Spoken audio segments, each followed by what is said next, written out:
exactly where that line is going to be drawn. It is harder to qualify for Worlds this year, and that means that the players, you know, the internationals, best chance to get points. These are the biggest tournaments, but they are even more important than they were in previous years. Yeah, absolutely. I know you've mentioned here that, you know, a lot of these players are getting to their automatic invites and they don't count, but we have started to see a couple players maybe also have double automatic invites, and we're going to obviously cross-reference with those names in due course as well. But Ross, let's make sure that our viewers here alongside us can make sure that they know exactly what's going on across this weekend. This is the 2025 European International Championships, broadcasting live from the Excel Centre here in London, UK.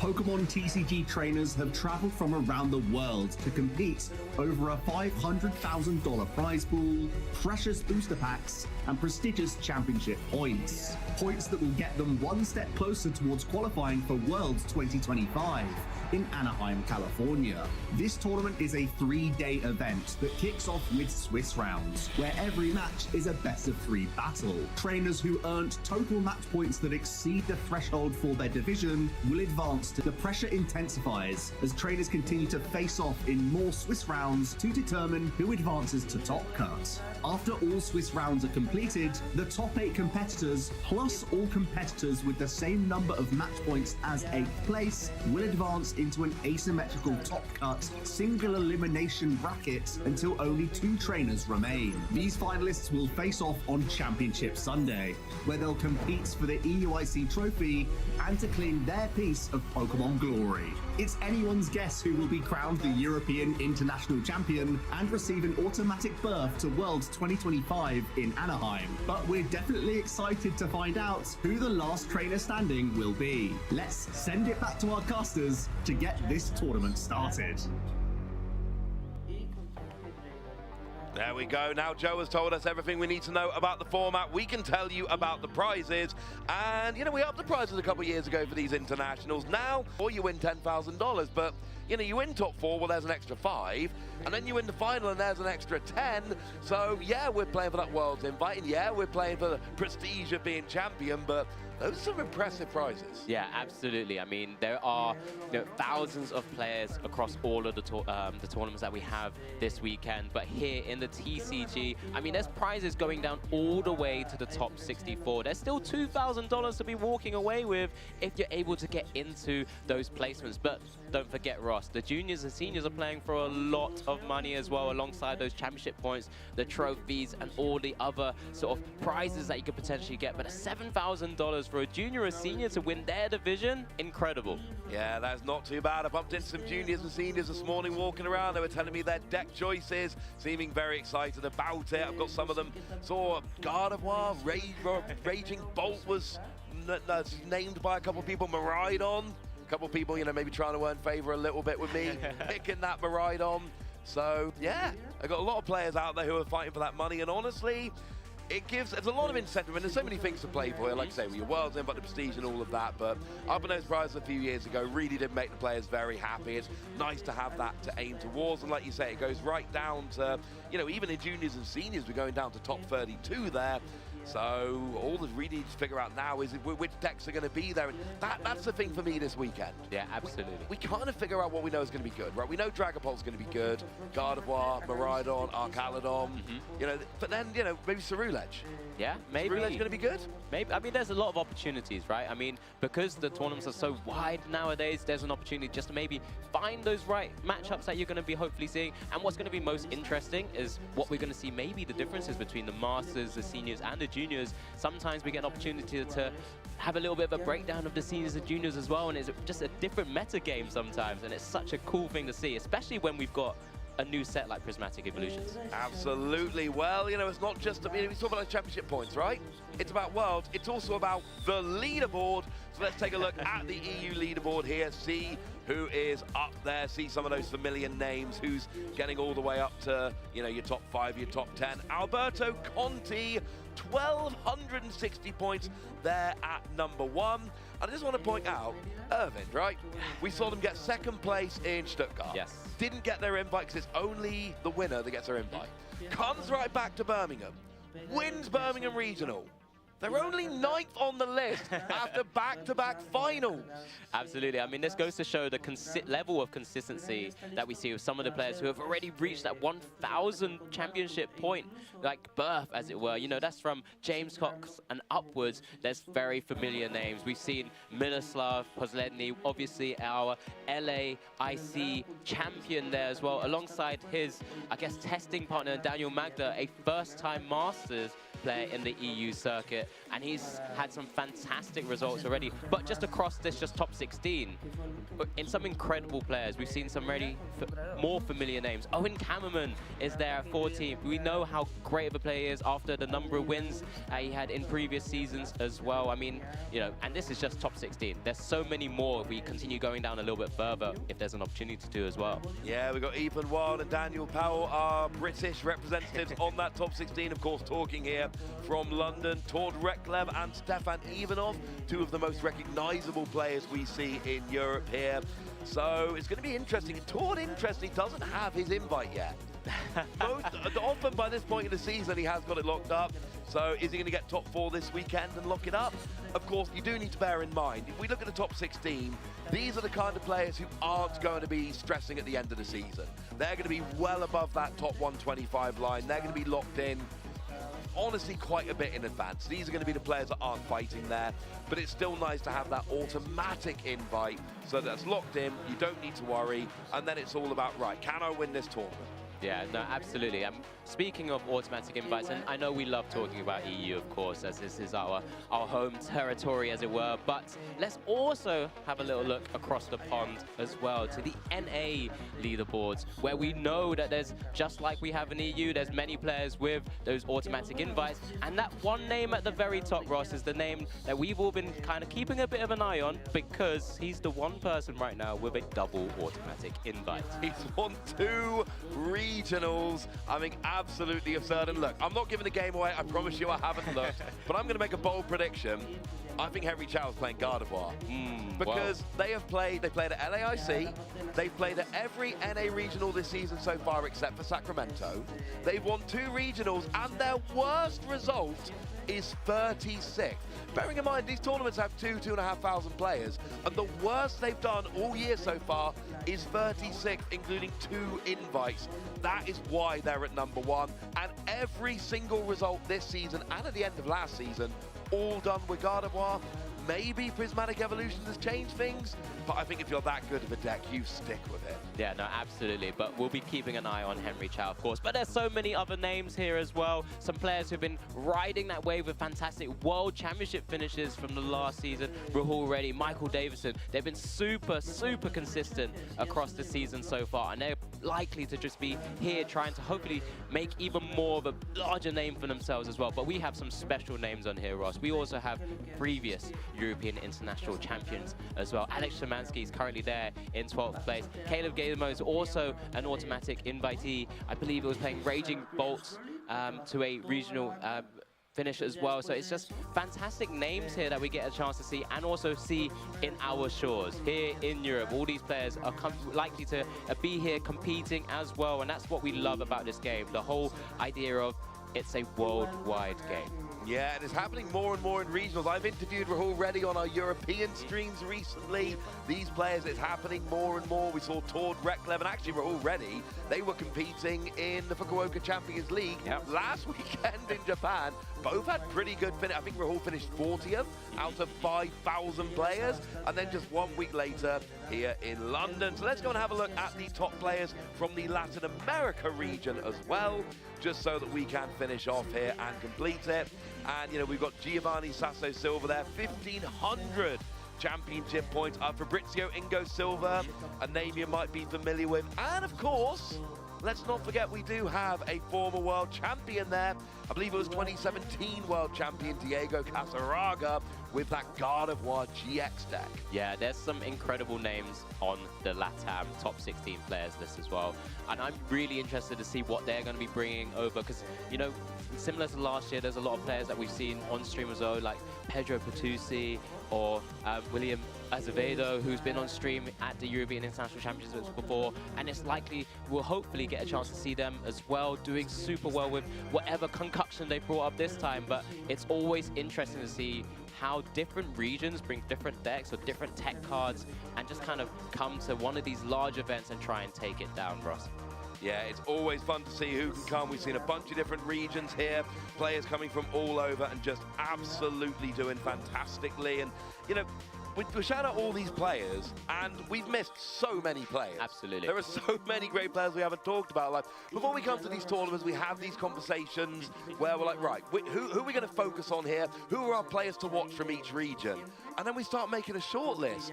And the amount of players we're talking about, you know, considering, and there's so many great players in every region. It's absurd nowadays. Yeah, no, it's incredible. I mean, we've just spoken about what we've been predicting or just kind of keeping an eye on from a player perspective. But you know what, Ross? We've also been trying to keep an eye on what kind of decks, and we've been looking at some of the predictions that we've been making as well. I know you've been champion, like we've already said, one particular archetype, but we as casters have made a few predictions for this weekend as well. So, Ross, talk to me. We've spoken about Miraidon a little bit, but just give me the reasons why you've gone this way.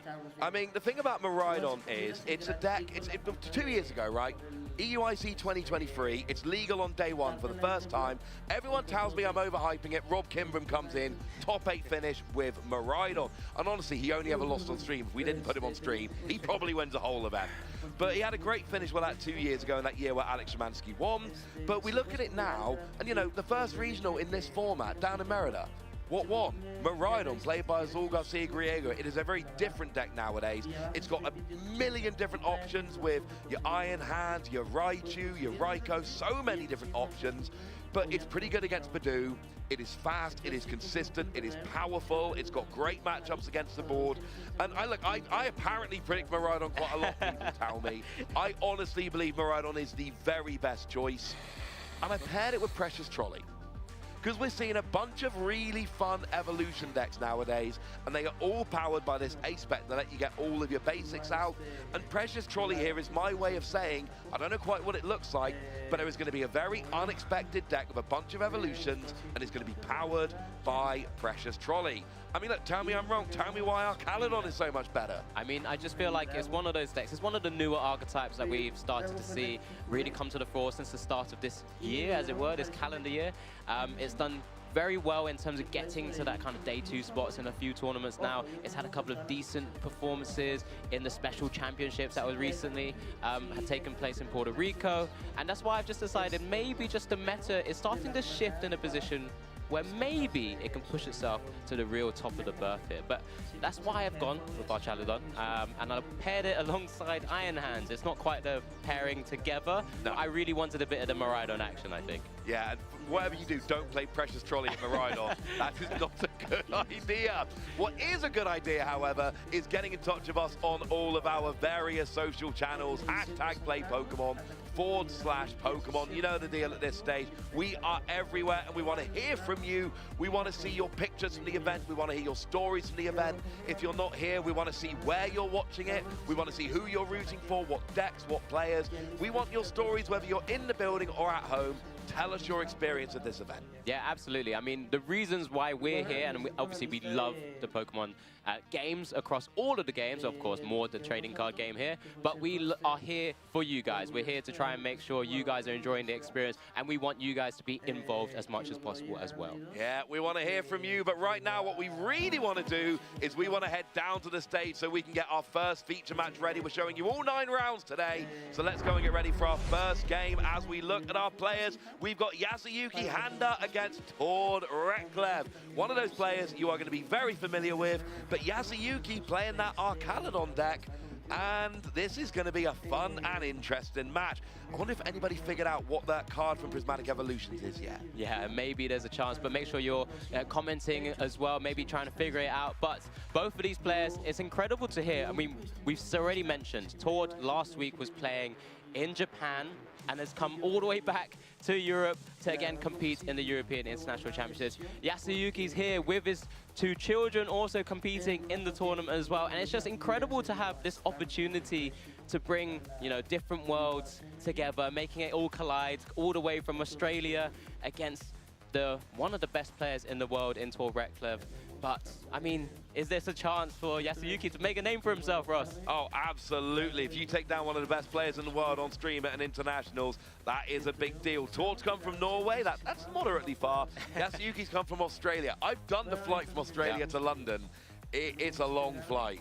That is a long flight, but if you can come here, round 1, bring your Caledon Dioga, and, you know, get that win against one of the best players in the world, one of the best players we've ever seen, frankly, that is going to be impressive. And yes, we do have an impressive new LED display behind the players. So, you know, try and spot your favorite Pokemon when that's on screen. Yeah, absolutely. I'm still waiting for mine, Ross, but I won't give it away yet. We'll see how it goes. As our players are still obviously just readying up alongside our judges. Both of these players, you know, Tort's obviously well-versed in playing on stream in this position. He's done it many, many times before. After all, he is currently looking to try and defend his title at this European International Championships here in 2025, as both players are starting to set out their prizes now as well. We get a little glimpse into some of the deck itself, as we do see a Crispin being played in Tort's side of the field. Nothing too crazy. There's that Iron Bundle there. Is that for Yasuyuki? Yeah, 1 Archaladon, but I think 1 Archaladon is going to be fine. You're going to be all right with that. Tort's deck list, by the way, is another one of those. It's a very Tord list. Yes. There are lots and lots of different options in here. It's a straight Dragapult. So it's not Dragapult Charizard, it's not Dragapult Iron Thorns, which are decks we're very familiar with. It is straight Dragapult, in that is your main attacker, but it is a Tord deck. There are lots of different options, lots of tricks that Tord can bring up here. It is not a straightforward deck because Tord doesn't play straightforward decks. Essentially, when you get to that level of play like Tord, you find you have more complicated deck lists, and it's very much I'm giving myself a lot of options, and I'm going to outplay you, rather than just my deck is going to be super consistent and always set up and I'm going to win that way. It is about I'm giving myself the options to outplay. Yeah, absolutely. And Yasuyuki's, I mean, with the Archaladon deck list that he's piloting as well, alongside the Origin form Dialga V, it's going to be really interesting to see how he's going to navigate as our players are now kicking off our round 1 of the European International Championships here. Looks like it's that Dreepy and that Duraludon in the active. It looks like Yasuyuki is going first here, Ross. Yeah, we got Duraludon in the active, we got Dreepy in the active. They are oftentimes the cut you're going to want in the active nice and early. So we got that first Nest Ball coming out. There we go. And the question here essentially is, what cards are in my prizes? 6 cards go from your deck to your prizes at the beginning of the game. Those cards are unavailable until you draw them by knocking out opposing Pokemon. So you need to know which cards are unavailable so you can navigate through the rest of the game. While we got a second, this Archaladon deck, it's nice and simple. You evolve into Archaladon. Yep. It accelerates metal energy. You attack with Archaladon. It is big. It does lots of damage. But you've also got Dialga there. Yes, exactly. That's Origin Form Dialga V-Star. Once you're able to evolve it into the V-Star, of course, it has a fantastic attack. V-Star Power, Star Chronos, being able to almost cheat the game. You get to take an extra turn after dealing 220 damage. Does require 5 energies, of course, but this is an opportunity to really weave in a really impressive attacker. So we do see here Yasuyuki's utilizing his support Pokemon, that Radiant Greninja on the bench. Does have that concealed cards ability, being able to pitch away 1 Metal Energy to kind of combo and synergize with the Archaladon EX here, as we do get the energy attachment to the active and a pass over. Generally okay with this. There's not really any way for Tord to donk this one, or sorry, take the knockout on this Duraludon here. Yeah, you got your energy attachment, you got your Duraludon ready to evolve up next turn. That was your real goal. Having a Dialga V down just to give you an option would have been nice, but it's not the end of the world. And here's the thing, right? Turn 1 Luminion from Tord. One of the things you pointed out looking at Tord's list, double Luminion. When a player plays 2 Luminion, you never actually want to play 2 Luminion, really. That is I am so desperate for this card turn 1, I am not willing for it to be prized. I am going to have access to it. And look, yes, it can come out later in the game, but it is I have got to have it. Well, we got a second, Dragapult. In theory, a straightforward deck. you evolve up into your Strays 2 Dragapult. You do 200 to the active while dropping 6 damage counters on the bench anywhere you like.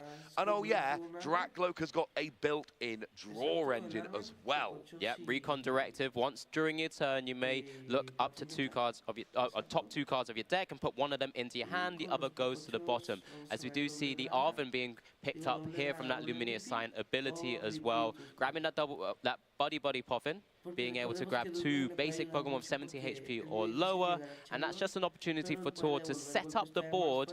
And this is where we were speaking about the type of decks that Tord is playing. The double Luminium V just wants to make sure that he has access to those really critical supporters when he needs them. He's playing the Arvens, he's playing Lance, he's playing that Crispin that we had a little glimpse into in the prizes a little bit earlier there as well, as we do see the double Dreeby hit the board here. And Tord's going to be, you know, generally, as long as you have your board set up in a way where you can have the Dracloaks being able to sort of continue draw through the deck, have that consistency, he's going to generally be pretty happy with himself. Yeah, and you may have noticed that Lance popping out there. There's a full 4 copies in the deck. Searches out 3 dragon Pokemon right now. That's not a dragon Pokemon, though. That is a Badoo, that big new card from Prismatic Evolutions. Itchy Pollen, single energy, 10 damage. And Yasuyuki here not allowed to play item cards from their hand during this turn. Badoo is the big story from Prismatic Evolutions. It grinds the game down to a halt and says to your opponent, you've got abilities and you've got supporter cards. Let's hope you can set up with that, because if you can't, if you want to use an Ultra Ball to get your Archaladon, ha, got it, you can't. Want to use a switch to get another Pokemon in the active? Ha, got it, you can't. I could keep going. I think you get the point. Absolutely, as we do see the Iono being played here from Yasuyuki. So a fresh new 6 after putting all the cards in his hand to the bottom there. Both players doing it in this turn, of course. But generally, when you're playing a deck like Archaladon, it's one of those few decks which actually doesn't need too much to get going after one turn of maybe being able to use your items. And that's sometimes one of the big things about this sort of Budgie format, or this threat of the Budgie with the Itchy Pollen, that it can handle it.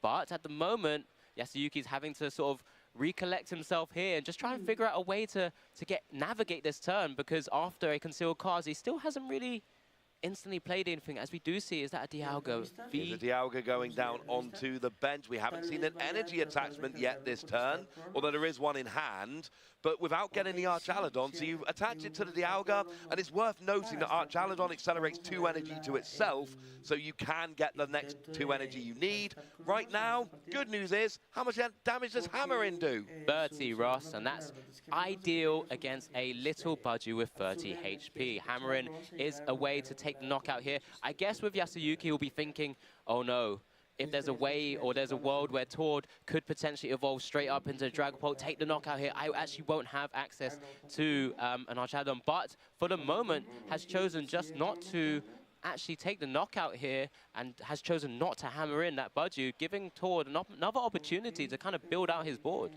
Well, here's the interesting thing. These decks, these Dragapult decks, generally play Sparkling Crystal. Tord is not. Tord is playing Unfair Stamp, which puts you down to a 2-card hand after you take a KO. So if Tord had Unfair Stamp or access to it, taking a KO would be brutal. Generally, we expect Dragapult to be playing Sparkling Crystal, but if Yasuyuki is suspecting the Unfair Stamp, that would be a reason not to take that little KO. It's not advancing your prize map too well, and it could really come back to hurt you. That would be a crazy read, despite no information available. But you know, you never know. Maybe Yasuyuki has played up against a Dragapult with Unfair Stamp. As we do see Tord going through the motions here. Arven hitting field once again, picks up that one rare candy that Tord is currently playing in his list, and he's rare candying straight into that Dragapult EX. All the sort of tools are coming down as well. Forest Sealstone on that Luminium V. Popped off, Star Alchemy utilized, V-Star used, so Tord's really looking to get going here. Badu, of course, is one of those few cards that allows you to kind of maneuver around quite easily, Ross. Yeah, it really does. And you're trying to buy time here, right? And actually, worth pointing out, Tor plays a single rare candy in his deck. That's the only one he has access to, so we know we're not seeing another Dragapult coming out in that way. But the attack here, 200 to the active, which will be enough to KO a Duraludon. 6 damage counters on the bench. That would also be kind of nice. Tor is setting up well. There is that second energy that we needed for the Dragapult. But Do has free retreat, so here comes the Dragapult. And crucially now, we are not seeing an Archaludon next turn. There is no Duraludon ready to evolve. Buying that one turn with Badu here was huge for Tord. And now Yasuyuki in a bad position with no Archaludon ready to come out. And even if you want to attack with Dialga, you kind of need to accelerate energy with Archaludon first. Yeah, it looks like a little bit of the worst fears that could have happened on Tord's turn on Yasuyuki's side, because it was just that one Duraludon that was available, and it's just that Dialga, Origin Form Dialga V in the active spot now. No Duraludon's available, no Archaludon EX is available, so now he's just in a bit of a sticky position, and Tord's in a very commanding position here because he's been able to take the massive knockout with that Dragapult EX. And one of the most important things is just trying to start to place the damage counters of the Phantom Dive as well. So he's decided to spread the damage 4 and 2 across the Radiant Greninja and the Dialga V as well. So here, as Yasuyuki is just looking to try and play out his turn. He does have access to items now. But again, as we mentioned, no Duraludon, and that's one of the biggest things. We do get a peek, Ross, of that one card. What is it? It is Black Belt's Training, lets you do an extra 40 damage. It helps fix some numbers for you. It's a card, it's only played as a one-off, but 40 more to an active EX. It is a fun little card. Now, if you're wondering about the damage from Dragapult, oh look, Dialga happens to have exactly 200 HP left. How much is the general damage from Phantom Dive? Yeah, 200. Exactly, works out nicely. So what Tord essentially did there was bring the Dialga down into range of a Phantom Dive and put the rest on Dragapult for later. Not terribly relevant now, but could be as we go later on in the game. Tord very much in a good position here, and really Yasuyuki needs, I mean, honestly, just getting a Dialga V-Star just to bring it out of range of a Phantom Dive would be a big deal here. Yeah, it's just what can be done in this scenario. He's staring down at this Dragapult with the double energies on it already. Still hasn't really seen too much within Tord's deck list. I mean, he's only really seen 2 Arvens. As we do see the Professor Churro scenario from Yasuyuki there, picking up that Dialga V, just kind of maneuvering it back out of range, having to put that Radiant Greninja in the active spot. Only 90 HP left, so very susceptible to sort of just be easily knocked out. And maybe Tord's going to find an opportunity to just kind of reset up damage across the board. Yeah, we see a Relicanth coming down onto the bench, but that unfortunately is not going to do too much. That's basically used so that Archaludon can copy Duraludon's attack to do damage based on the damage counters on it. It's not really going to do much from this position. And that Professor Churro scenario, all it really did was heal 20 damage off Dialga and switch it to the bench. Not the most efficient use of your supporter.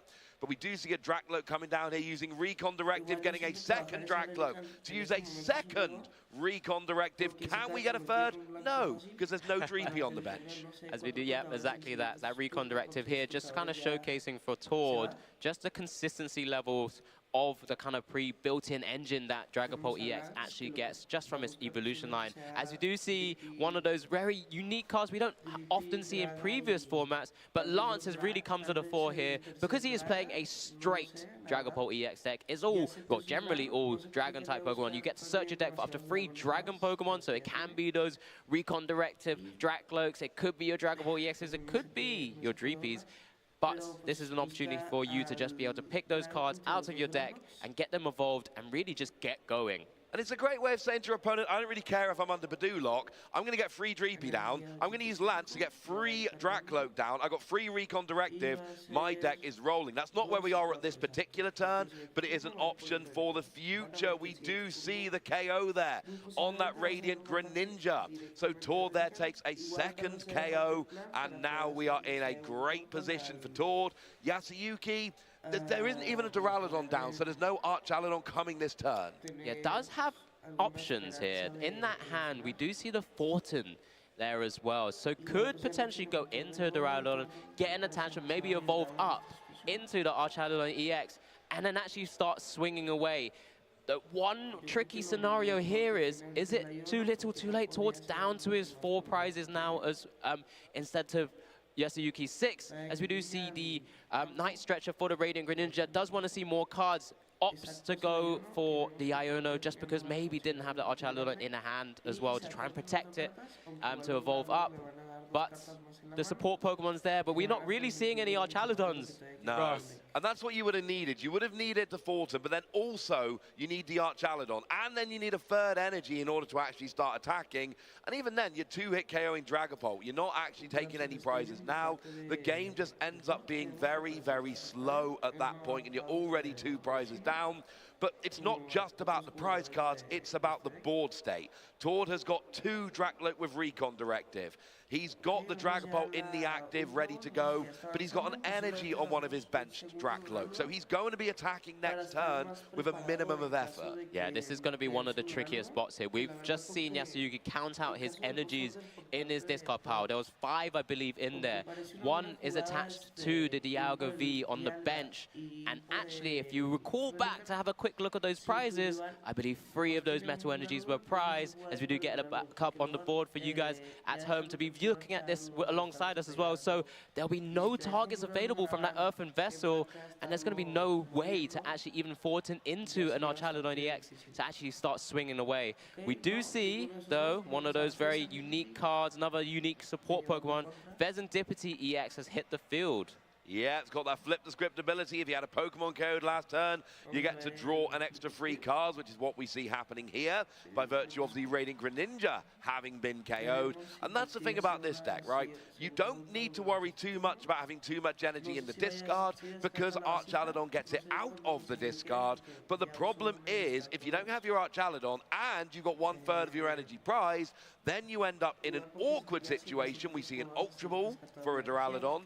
Next turn, we might be able to see an Archaludon, but Tord's got another turn of attacking before we get there. Yeah, absolutely. And there's the only way to actually get a Archaludon EX powered up right now is having to evolve up 2 to be able to use that fantastic Assemble Alloy ability to get at least 3 energies on an attacker to start swinging away. But Tord, I'm sure, after seeing an Earthen Vessel already being pitched away with no energies sort of taken out the deck, Tord's got to be thinking, well, if I just take out one of these Archaludons, I'm going to be in an even better spot because there's no way to get like an energy attachment on. No, that gives it a game away. There's no way Tord will have missed that. We see a second energy coming onto that bench Dracloak. All it needs to do is evolve, and it is ready to attack. We see a boss's orders onto that Dialga V, which of course does have those 2 damage counters on. Tord put them there deliberately twice this game so far, exactly to bring it into Phantom Dive range.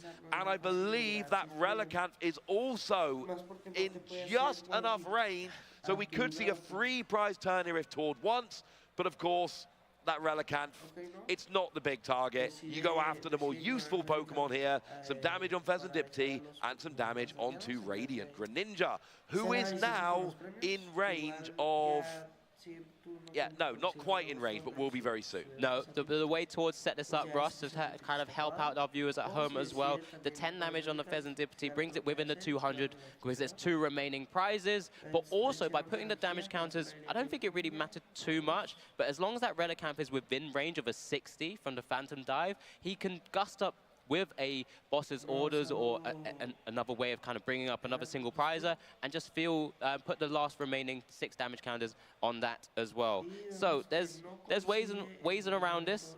Tord does also have access to Radiant Alakazam to manipulate damage, and that's another way to kind of just ensure he can take maybe his final 2 prizes with 1 more turn remaining. But of course, Yasuyuki is going to be doing everything he can to try and limit what Tord will be able to do.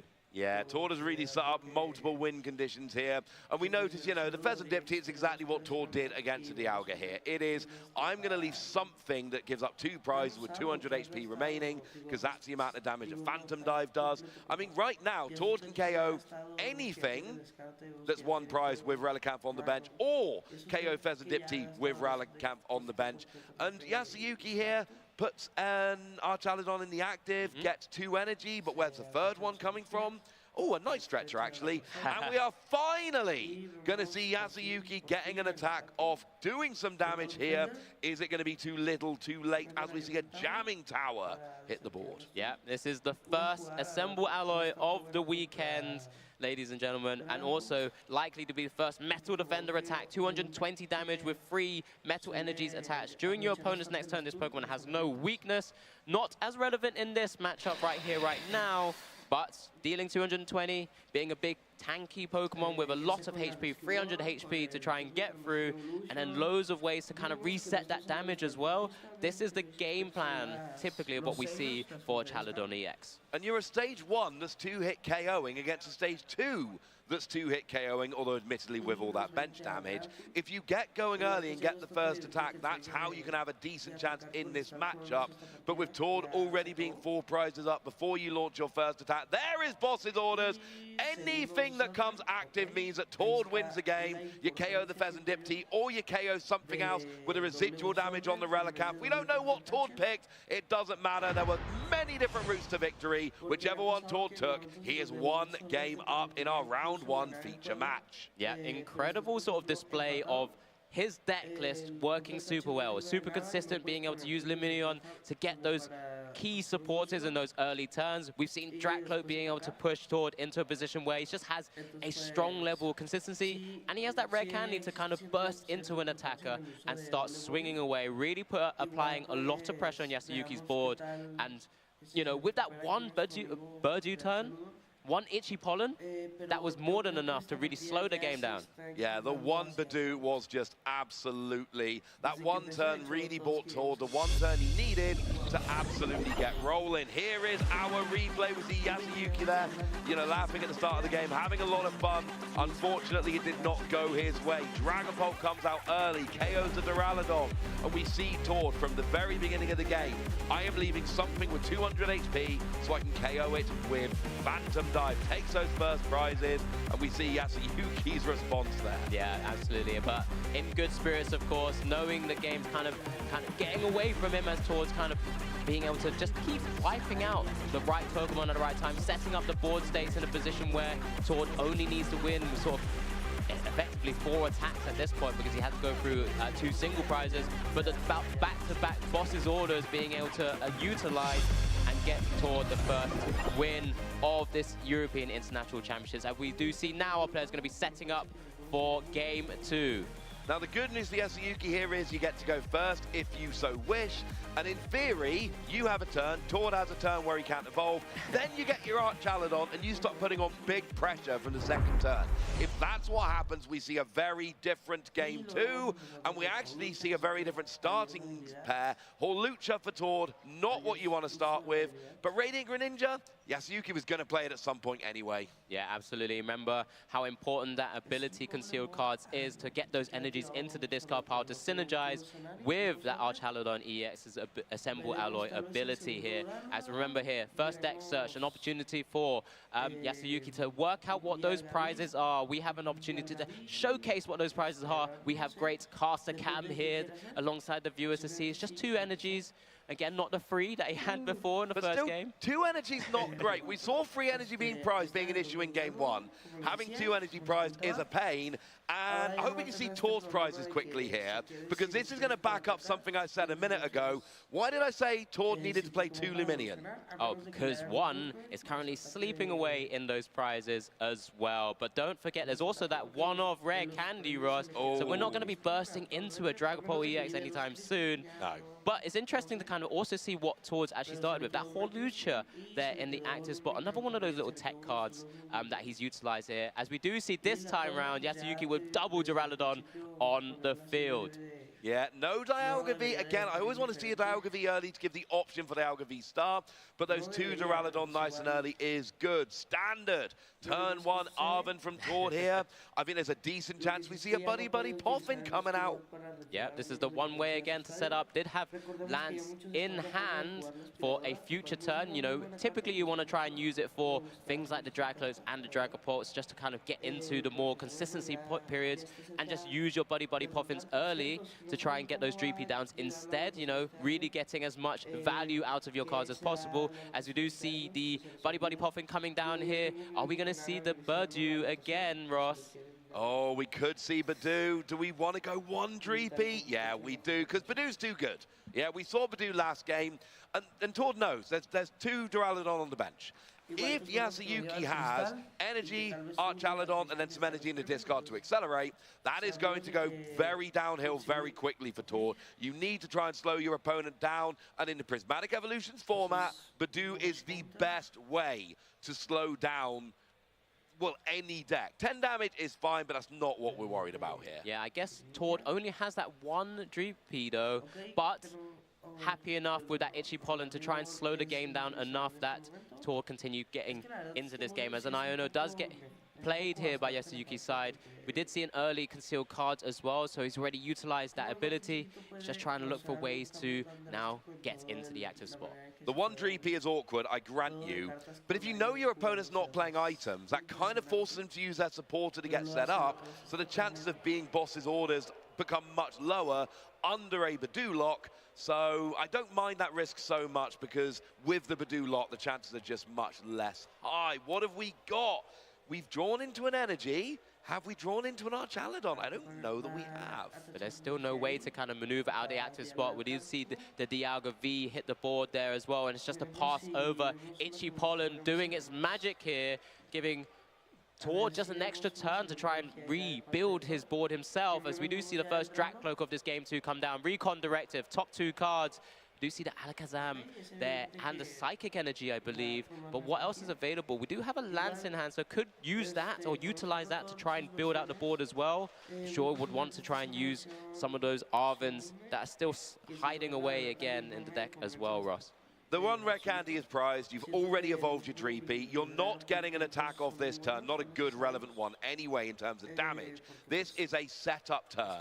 So I don't mind Lance here, because you can grab yourself a Dragapult for next turn, guarantee that stage 2, and another couple of Dreepy. That's what I would personally go for. Yeah, absolutely. I think there might actually be one Dragapult EX in hand, so it might help to save his turn. In that case, Dracula. Exactly. It might help to save the choices there. Doesn't have to think too hard about it, and can just go maybe into that Dragcloak and just, again, bring in that consistency. You know, it's a bit more of a passive turn once again, because he can't burst into a Dragapult EX with that rare candy. But he doesn't need to spend any time really bursting, because he can just Itchy Pollen Yasuyuki's side of the board and just kind of limit what Yasuyuki has access to. But you'll notice he could have gone for a fourth Dreepy there. It's not prized. Chose not to. You're leaving a bench space open. That could be a Luminion to support a card. That could be a Pheasantipity. If Yasuyuki starts taking prizes, you'll give it. You could be a Radiant Alakazam.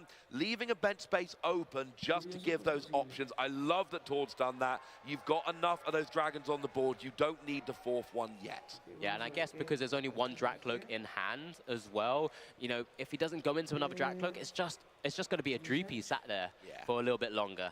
As we do see here, is that a Professor's Research being utilized by Yasuyuki. Just trying to find a way here to get into the position. Does have an energy attachment to the Radiant Greninja. Does have Archaladon in hand now, so can potentially retreat. I believe there's more than enough energies in the discard pile now, following some of those concealed cards. And we're going to see an Assemble Alloy, I'm sure. Wait, is there one or two? But he could retreat the active to get the second one in. Yes. I think you have to do that first. Make sure you've got that second energy.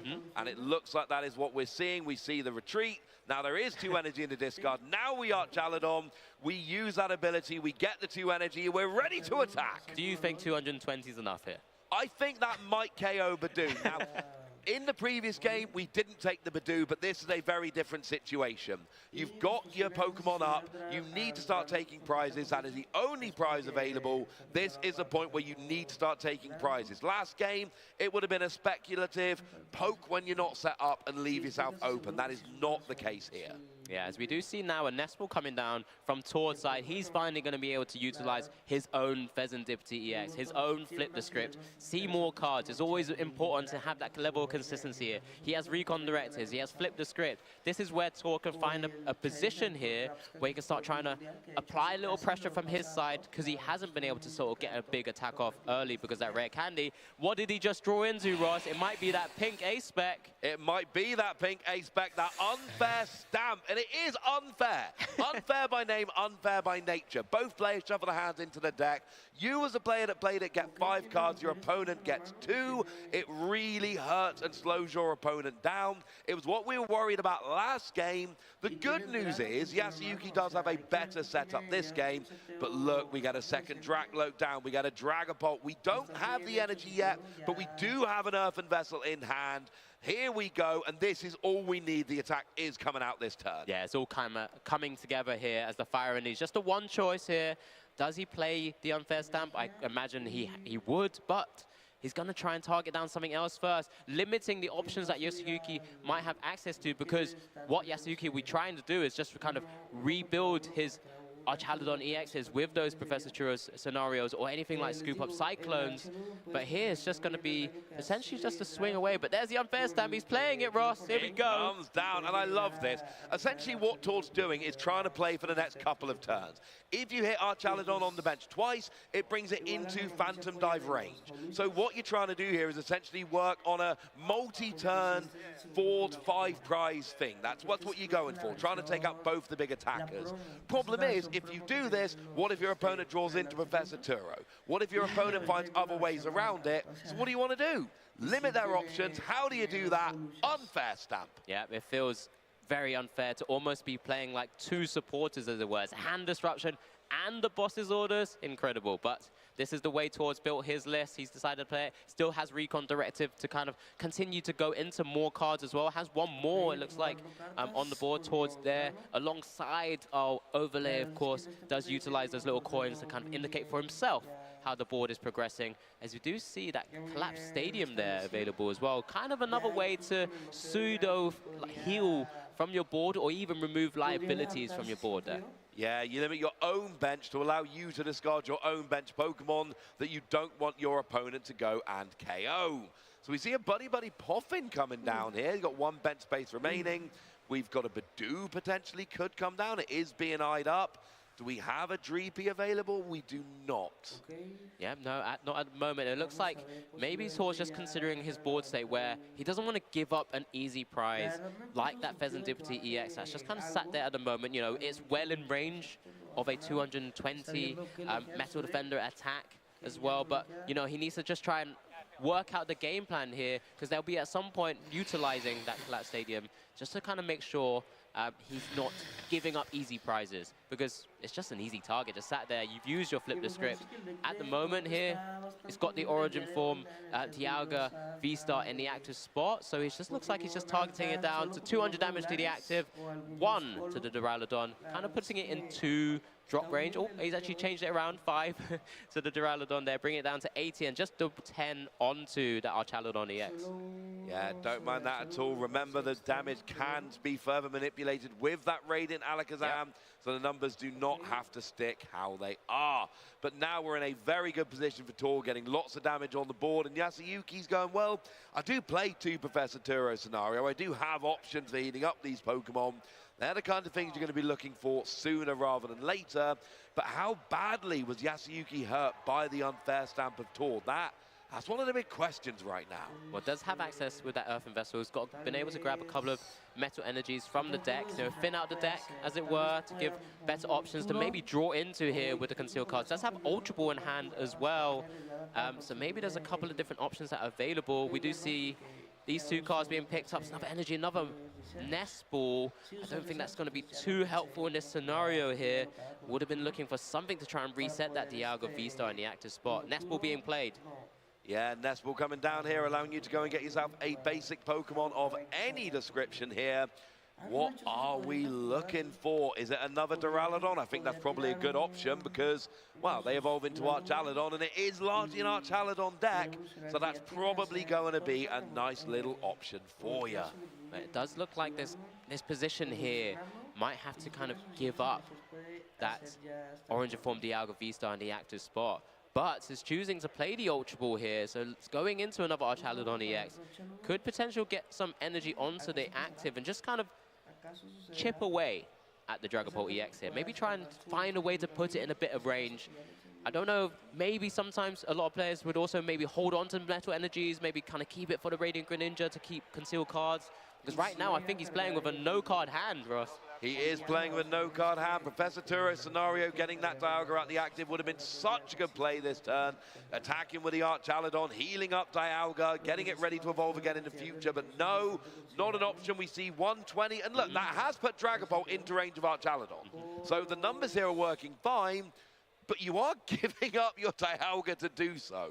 Yeah, not typical of what you'd expect, because really you want to be using that Star Chronos when the opportunity presents itself. But in this scenario where Tord has already boss has ordered the Dialga V-Star into the active spot, being able to chip away here, there's no other extra energies on towards other Dracloaks right now, so he's going to get an energy attachment there, but it does mean he's likely to leave that Dragapult EX in the active spot. He's already seen that Tord is not playing that Sparkling Crystal, he's playing that unfair stamp, so there's no other way to kind of very quickly attack. Maybe he hasn't seen or noticed the Crispin in the deck as well. So there's certain good, plausible reasons why he's gone down this route for the time being. As you mentioned, it's bringing it into range is great in Yasuyuki's spot.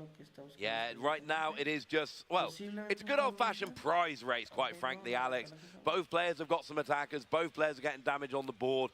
It is going to be first to six. The problem is Yasuyuki's deck really wants to go out faster at the beginning than this. When Tord's deck starts rolling, you know, there's Dragon Pokemon, 320 HP, and it's partly that, and it's partly the extra damage on the bench. Tord is grabbing some extra prizes as the game goes along, while Yasuyuki is really, it's just two-hit KOing Dragapult. Yes, you can grab the Pheasant Dipty at some point, but it really is just two-hit KOing Dragapult, whereas Dragapult has so many more options for taking out these smaller Pokemon. Right now, we're going to see the Dialga go down.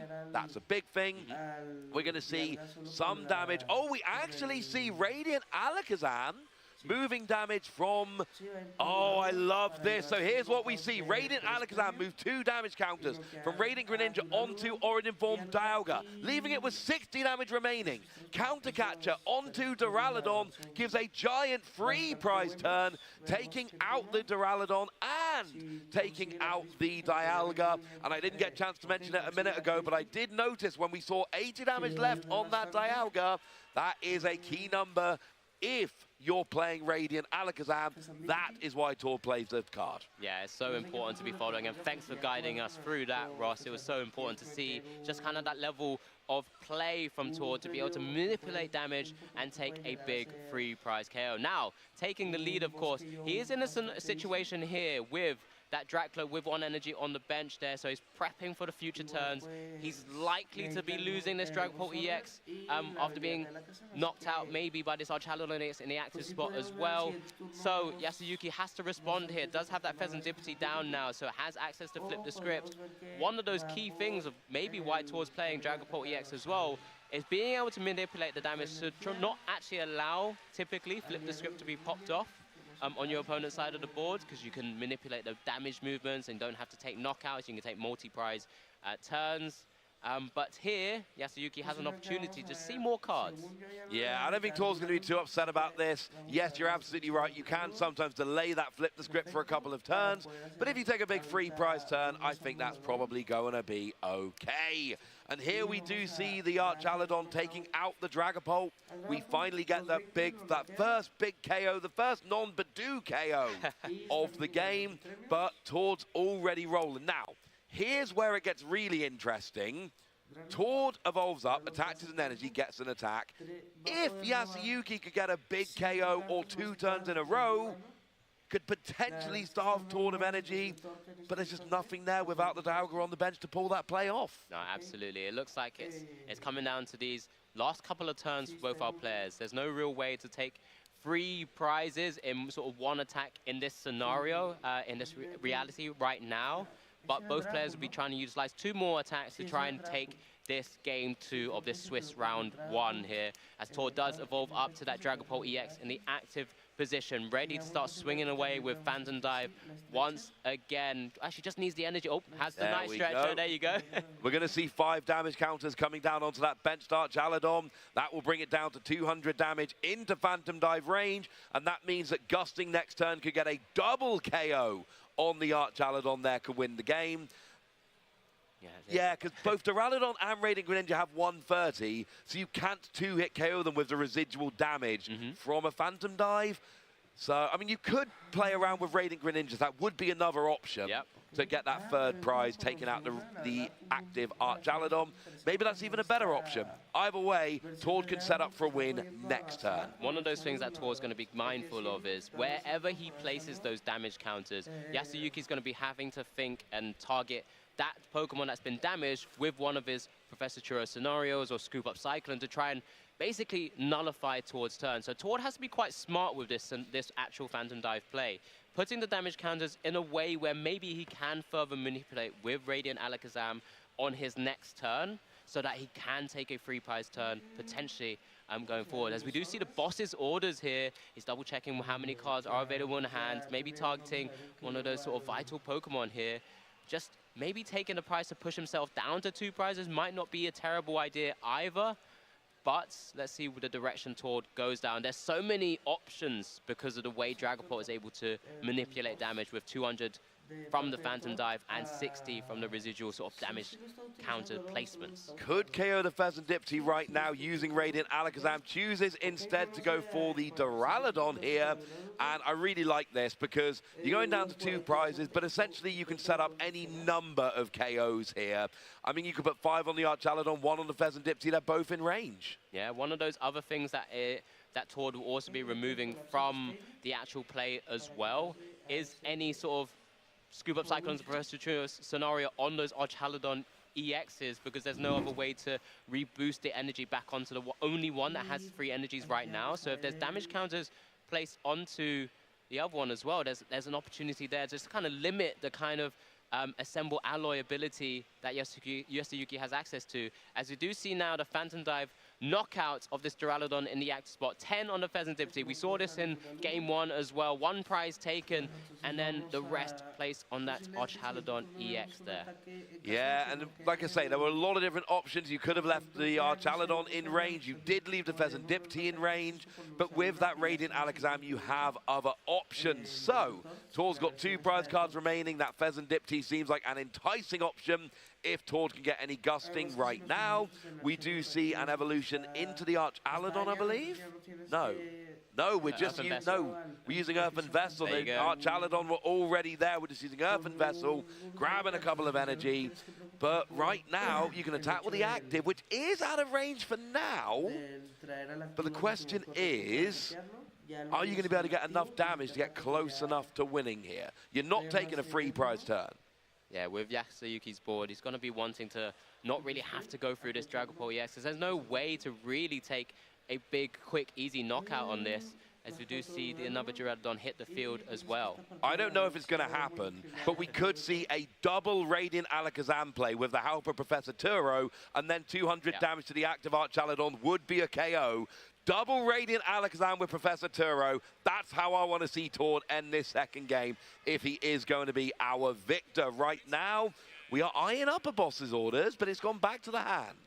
Yeah, I'm glad you've been able to call that out, Ross. I was trying to lead us all the way there with the 6 damage placement counters. The kind of unique way that Tord has to manipulate those damage counters on Yasuyuki's side of the board to basically enable unique potential plays like that. But let's see which direction Tord takes it. But of course, it's still Yasuyuki's turn first. He's going to have to apply pressure from his own. I mean, if he can see that play and actually maybe take out that Radiant Alakazam as an option, because he's going to need to gust twice anyway with anything like a boss's orders. This is one of those decks that plays a heavy boss's orders line, similar to actually what Tord has, because he wants to be targeting coming up. Yeah. Easy knockout with 220 damage. Pheasant Dipsy knocked out. No more flip the script for the time being. Do we have Boss? Do we have Professor Churro? We have an Ultra Ball. there is going away a Lance. Do we even have a Luminion there? Which would be a little bit of an option. What are we going for instead? It's our old friend Blood Moon Ursaluna. We don't need any trickery. Blood Moon Ursaluna does 240 damage. That is enough to go and get the KO on the active there, taking those last couple of prizes, winning with Blood Moon and giving Tord a 2-0 victory in our round 1 feature match at the European International Championship 2025. We speak about those options in his deck. We speak about Tord a lot throughout these broadcasts because he's a fantastic player, and he's kind of just demonstrating again his deck working in full flow. We saw in game 1 how well it was able to kind of burst into a Drag 40S and start taking big prizes early. This one was a bit more passive, utilizing Itchy Pollen to slow down his game plan, the opponent's game plan again, getting into those consistency cards, and then just utilizing things like the splashable Blood Moon Ursaluna EX. That Blood Moon attack is just such a great way to close games out. Okay, let's have a quick look at the replay then. Let's see how Tord was able to pull off this round 1 victory. Give us all a show with that lovely Dragapult deck. To get one last look at the players there, shaking hand with the judges before we head on over to our replay. I mean, everyone in good spirits, right? This is only round 1. There's so much Pokemon still to play, still to come. You know, Yasuyuki's come a long way, and there's plenty more Pokemon to have a chance to really kind of push himself maybe a bit further in the tournament, but Tord's obviously kicking off this tournament in great style. You know, he's looking to try and defend that title after a fantastic and emphatic win previous. But this is the replay here, Ross. Okay, so here we are back in game 1 with that big attack early, taking out the Duraludon, popping those 2 damage counters onto the Alga, making sure it is in range of a future Phantom Dive. We then see Yasuyuki just not having very much. We see the reaction there, and now we see Tord with that boss's orders late in the game, and we don't actually know what Tord bossed up. He had like 4 different options, which we're going to talk about more in a minute. Into game 2, Badu did 5 at a time, but he got taken out by the Archaludon, but then here comes Tord. Yeah, exactly that, and this is, again, not even having to really go through the Archaludon EX, is utilizing boss's orders again to go around it, take the knockout on the Orange Informed Dialga V, get it stuck in the active. Does have to take a little bit of residual damage from that Metal Blast, putting himself in range, but can continue just getting his energy attachments, utilizing things like the counter catcher because he was behind in prizes here, and just playing in a way where he's able to utilize those damage counters in a great way, and of course has that special card waiting in the wings to eventually bringing it down here as well. That Blood Moon Ursaluna EX, the champion of that game 2, and really taking this victory for Tord Reckless. What I really want to point out here is that last turn. Now, I know we didn't mention Blood Moon Ursaluna, but here's the thing, right? Tord gets the boss's orders, he wins by gusting out the Feather Dipsy and KOing. Tord gets Professor Turo's scenario, he wins by using Radiant Alakazam, picking it up with Professor Turo, putting it down, using it again, and attacking the active. Tord gets Blood Moon Ursaluna, or a way to search it out. He wins by attacking, and that is why casting Tord's games are difficult, and it's why Tord wins so much. Because we saw at the end of game 1 where we don't know what Tord used boss against, because actually he had 3 or 4 different options, all of which gave him the win. There at the end of the game, Tord had so many outs, and look, we've called out 3 of his potential wins. Maybe there was another route that only Tord could see. That is why Tord is such a good player. And I spoke about consistency at the beginning of the game. Now, a lot of players, when they think about consistency, what they think about is lots of 4-offs, you pare down the deck list, make it as simple as you can, and you up the counts of all your cards. That is a good way for consistency. Tord's deck is consistent, but he does it very differently. It's, hey, it's a Dragon deck, let's play 4 lands. Oh, let's play 2 Luminion. Things that a lot of players won't necessarily do, and if you look at it, there's lots of one-offs, there's more individual cards than most decks, but because of the way he plays and builds, it actually is wonderfully consistent. And then both of the end games there, Tord had so many options. Yeah, Tord Reckless is one of those players who is incredible at deck building. We've seen it across the years. He's actually gone down routes of playing cards similar to Luminion V, Tapu Lele GX, for example. He's played 4 of decks before in a different type of sort of format. But this is one different way to kind of showcase the consistency. He loves talking about consistency and then power cards in very sort of unique ways. And it's one of the very cool things. I mean, whenever there's an opportunity to speak to Tor, we get a lovely opportunity. A lot's in the EU, of course.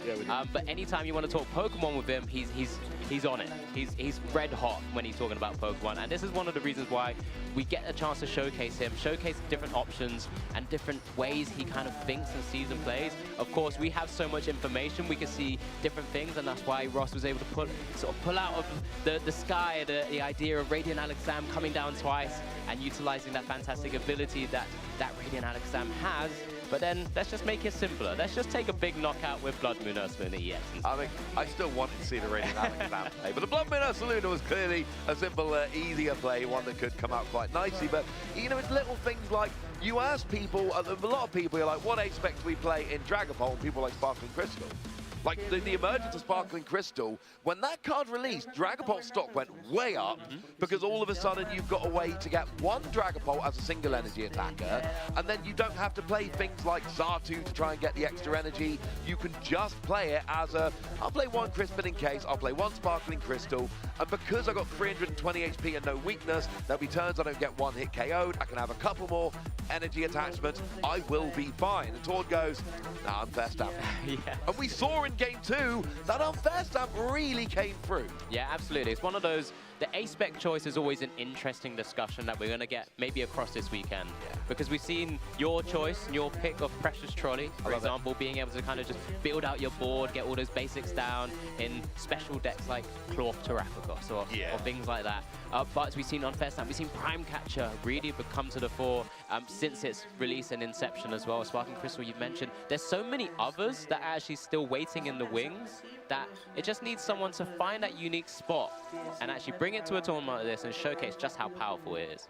Yeah, and sometimes when you see an interesting A-spec in a deck, it's, has this player thought of something we haven't, or is their experiment not going to work? And with Tord, the general result is he has thought of something we haven't, and I've casted so many Tord games over the years because he's been playing just as long as I have. And when I started casting, he was already a top player. So, you know, the whole, like, 8.5 years I've been casting, Tord's been there. Yeah. Casted so many of his games, and every time I do, I learn more stuff. And Tord has really become that player. You look at their deck list, and it looks different to a regular deck list. It is a bit more out there. There's a few more options, and then you see him play. And what I really love in that game was how at the end of both games, Tord had actually opened up multiple win routes in both games. There was nothing. I mean, Yasuyuki is clearly a fantastic player. There is nothing they could do in either game. Tord had opened up so many routes to victory that Yasuyuki could not close all of them. Because, you know, you take out that Radiant Alakazam in that last turn, where you leave open, flip the script, so he's going to get your Blood Moon, or you're going to get your, you know, your boss's orders, for instance. Yeah, and I think you put it fantastically there, Ross. I think it's just incredible to actually kind of watch players like Tord, or there's loads of other players. Oh, yeah. Every player here at this tournament will be thinking, oh, yeah, I've got my game plan down, but just trying to execute it at this sort of level and stage. When we see players like Tord do it, there's just so many different ways we do it. But at the same time, we didn't quite get a chance to see our Chaladon EX really kind of get going. We saw a few of those Metal Defender attacks, but it wasn't able to then sort of be recycled with Professor Churro Scenario or the Scoop Up Cyclone. I don't even know if we saw. We didn't see it once. At all, which is a bit of a shame. You know, it was my sort of caster prediction pick after all. But I have a bit more, I still have faith in the deck and the fact that compared to Dragapult EX, it's a little bit more linear. You have your game plan, you hit hard, you're big, you tank hits, and then you kind of recycle and you do it again.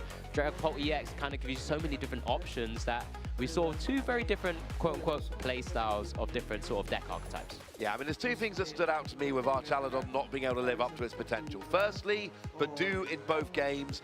The post-Badoo turn did not go great. No. Secondly, there was that turn where a Professor Turo or a Scoop-Up Cyclone onto that Dialga would have been huge, but Tord had played the unfair stamp, and the chance of hitting it were low, and you didn't hit it. But look, we've talked about Badoo a lot already.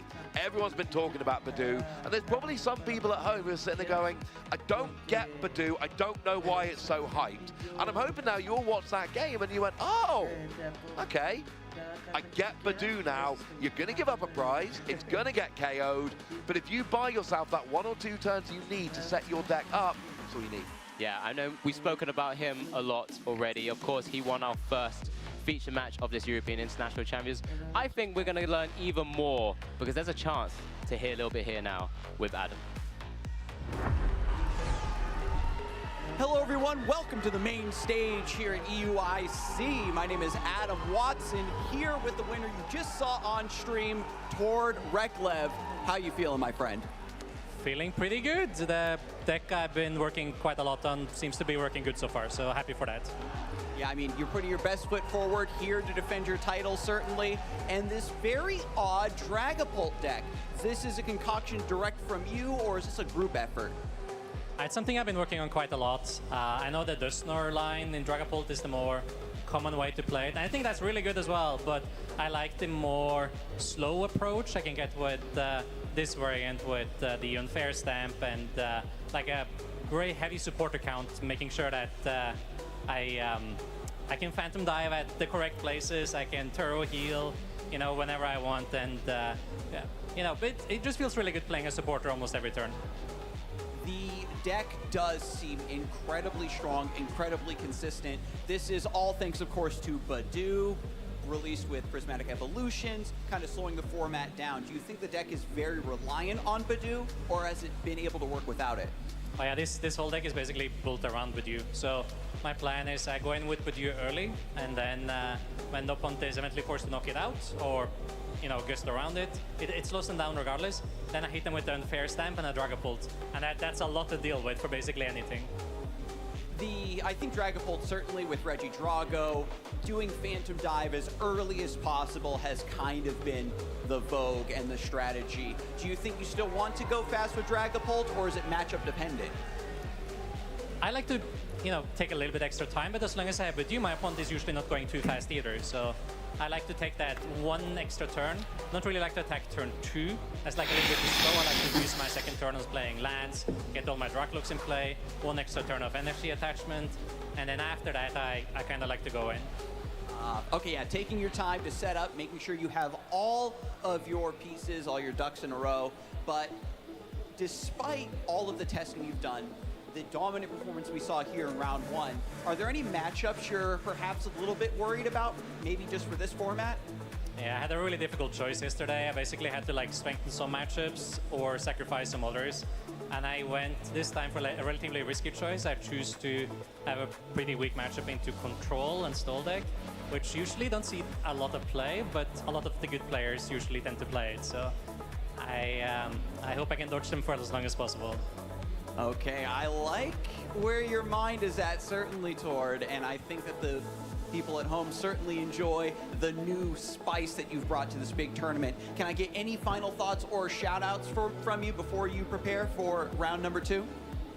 The support lately from everyone around me has been unreal, so I just want to say thank you so much again to everyone for that. It keeps me, you know, motivated and keeps me wanting to go forward and, you know, do all this testing and try to come up with these new concepts and, you know, just have fun at these events. And you are definitely deserving of all that support. We'll get one more round of applause for Tord Reklev here, the winner on stream from round 1.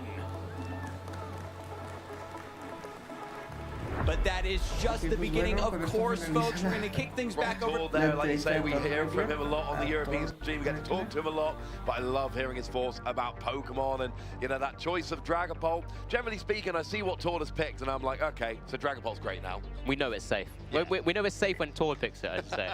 Obviously, he has his own spin on it. We've spoken a lot about his list. We saw a couple of those different unique tech cards as well. He had to start one, that Horlucha in the active spot. So something often we see, I mean, sometimes we do. It's a pretty unique ability as well, just kind of add and manipulate more damage counters across the board. But it's just a really nice way to see how a player is able to think of or take a deck. We know that it's really strong. It's going to be one of the most popular decks in this current format, and kind of put his own unique stamp on it. Yeah, I mean, even in that game, we saw, you know, Radiant Greninja and Duraludon both have 130 HP. 2 lots of 60 from residual damage. Oh, I'm 10 damage short. Horlucha. Oh, I really want to gust up and KO this Pheasantiptia, but I'm only doing 200 damage. If only there was a way I could do 10 damage before I gusted it up. Boom. Hawlucha. I could keep going, but you get the point. That 10 damage from Hawlucha does make a bit of a difference, but I think we might have the metagame from round one, from day one, that we can have a look at what the most popular decks are. We can't really give you updates on players after round one. There's too many games. We can tell you about the decks, and it turns out Dragapult EX, the #1 deck. Oh, but look at the #6 deck, Alex. I know you're excited. I know that's your boy, your second boy, as it were, because your first boy didn't quite hit the double percentages there. Just 9.7. I say just 9.7. 300 players, over 300. The biggest surprise for me are Chaludon EX. 11.7%, 391, 390 other players alongside. Yasuyuki has brought it along. Let's just give you guys a quick lowdown of exactly what we're seeing here. This is the deck analysis, the meta breakdown of day one. The top right, you see the total number of decks, the total number of players here at this European International Championships. Incredible number. That's so many players. Right? And this is a breakdown of the top 6 most played decks. So this accounts for roughly 63%, 62.8 according to the stat in the top right. And we get to see the number of players, so the number of picks, the number of players that have brought it to this tournament. 524 players, and Tord Reclub has brought Dragapult EX, and that makes up 15.7%. How does this look for you, Ross? Was there any other surprises? I've already called out my prediction pick as our Chaludon EX as my kind of one thing that I didn't expect. I'm surprised that you're trying to make me feel bad that only 326 people picked Miraidon. Yeah, we got Lugia there. One of the other big cards from Prismatic Evolutions was that Regigigas. It's 330 against a Terra Pokemon, but you've got to have good energy acceleration, and Lugia decks absolutely do. But Guardi as the #2 deck, 411 players have played it. We talked about Henry Chow. Again, I still haven't checked, but I refuse to believe he's playing anything else. 1-2 regionals with the deck already. And it's kind of similar to Dragapult. Because you've got that stage 1 Curlier with a draw engine, I mean, a lot of the time they don't even play Rare Candy.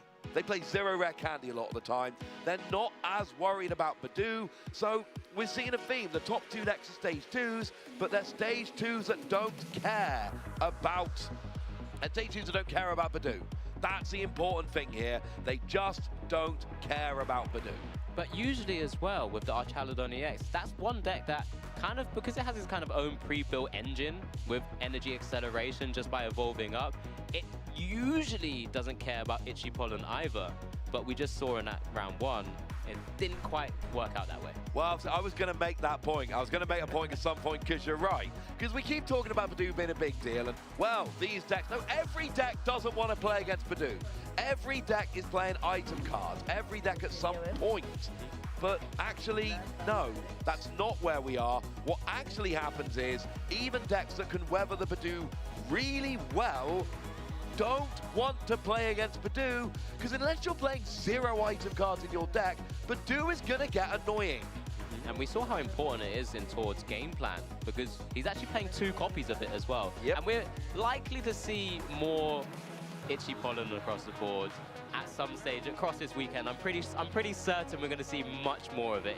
It's the key big card that kind of came out of Prismatic Evolutions. There were a few others. We didn't get a chance to see Black Belt training in action, but we may get to see a chance again a bit later.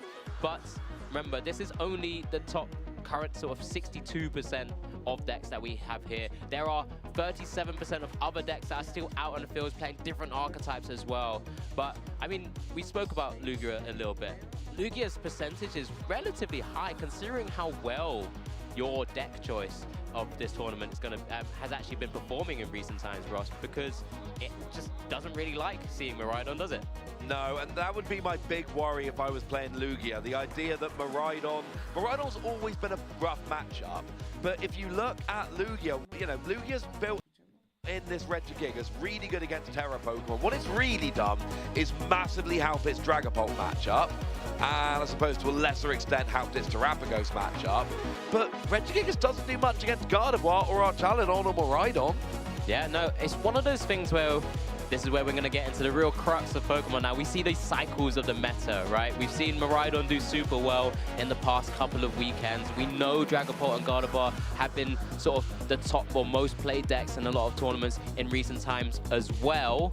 And with Miraidon doing well, other decks come to the fore, like maybe Raging Bolt can suddenly have a surge in popularity or sort of finding the right matchups. It does kind of pretty well into some things like that. Or maybe even things like Charizard suddenly pops up once again, because typically Charizard likes to see some Miraidons. Yep. But when that happens, Lugia all of a sudden is just waiting in the wings, in the shadows. It's kind of just in the darkness, waiting to see, well, what other decks that I'm good at are popping up again. And if it could just bob and weave the Miraidons, it can find itself in a pretty decent spot. Plus, Lugia's been good for so long, right? It has one of those kind of quote-unquote consistency things where people don't really like it when they're having to play certain cards like Mezagozas or capturing aromas to find the right sort of Pokemon it needs at the right times. But once it gets going, sometimes even against Miraidon, it can just kind of steamroll through many, many decks. Oh, it absolutely can. I was just thinking back, like, you know, we all do our metagame analysis before we come and do these events. And but when I did my analysis, what I discovered was Dragapult, presumptive best deck, should have been #1, is #1. I then saw we kind of had Gardevoir and Miraidon, I had us fighting it out for 2 and 3, with Archaludon and Lugia fighting it out for 4 and 5. We've got, now Miraidon and Archaludon are switched from what I was personally expecting, looking at online tournaments, looking at, you know, the couple tournaments we've had in this format, looking at what Japan was doing in this format. But generally speaking, we've got the top 5 we expected, and you'll notice there is a big drop between Lugia and Clorf. You know, it's literally half. But, you know, we saw Gouging Fire get second in Merida. Yeah. So maybe that's going to be coming out in decent numbers. There's, you know, over a third of the decks are not ones from these 6. So I think this is largely the meta people were expecting. But that means that there's a lot of people that have come in expecting a meta. They've got the meta they expected. Does this mean there's going to be some surprise decks that are getting the meta they were hoping for that could come in and take advantage of it? Absolutely, there's always that opportunity. I mean, we've seen just with decks like Miraidon, which has kind of come back into the meta once again, found a footing in the meta again because of all of those options we've mentioned, or that you've mentioned a little bit earlier. But then maybe this is that opportunity. I mean, I've said Raging Bolt. I'm personally not always been the biggest fan because it somehow never works when I play it. But it's one of those decks that can just kind of, again, find itself in a position where it can just do super well into the right meta. Any deck, I say any's a bit loose. Any is very loose, but there's a lot of sort of tier 1 or quote tier 1, tier 2, and maybe even lower that can actually find itself doing super well if it just hits the right matchups. And because we have so many players, yes, you can account for a good amount of sort of the higher tier or most played decks, but sometimes in the weeds, you'll find that Feraligatr and you just be like, I have no options. I'm just out.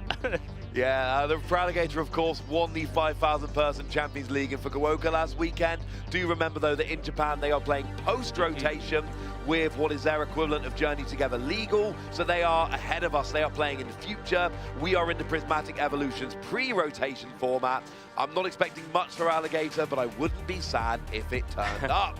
But we do get big surprises sometimes. So, we've got some surprises here. Oh. But another surprise, we're not the only broadcast in town. We're actually streaming all 4 games this weekend. We've got Pokemon Go, Pokemon Video Game, and Pokemon Unite. So go to Pokemon.com/broadcast. You'll find all the links there.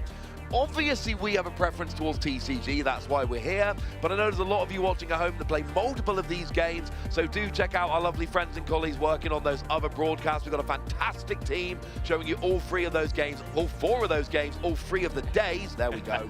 So do check them out, Pokemon.com/broadcast. Yeah, don't forget, we all just love Pokemon, right? Oh, yeah. But let's face it, the cards are the things that you can have physically holding. You get new ones every time. It just keeps coming with new sets and new cards and new Pokemon.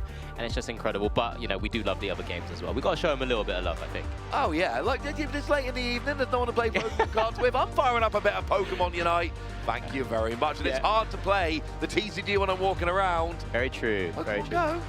Unfortunately, right now, we have to Pokemon Go to a break. Nailed it. So grab yourselves a nice cold beverage, but don't go far, because we're going to be back with round 2 action very shortly indeed.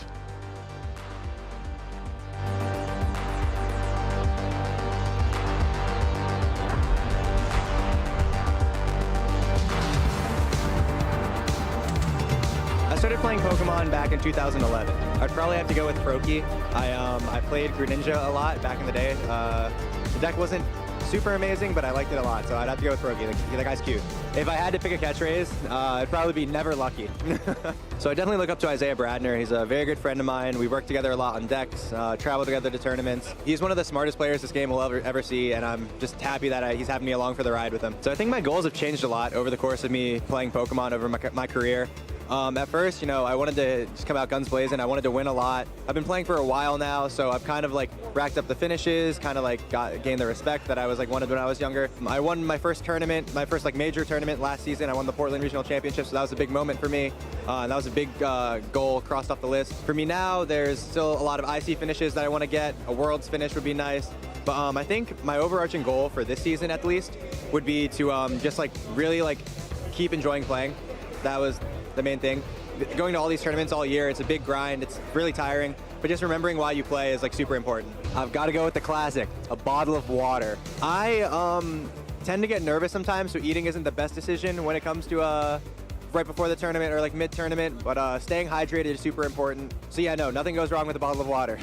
I'm a huge creme brulee guy. I like the texture, I like the flavor. One of my favorites. Yokohama for Worlds 2023 was absolutely my favorite. I made a whole trip out of it with my friends. We obviously were in Yokohama for the tournament, but stayed there for like 3 weeks, went city hopping all across Japan. It was just, it was a blast, yeah. Would love to go back.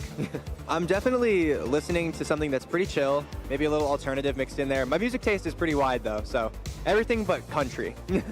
I would say I'm Team Rocket, but not for the reason you might think. I just really like their outfits.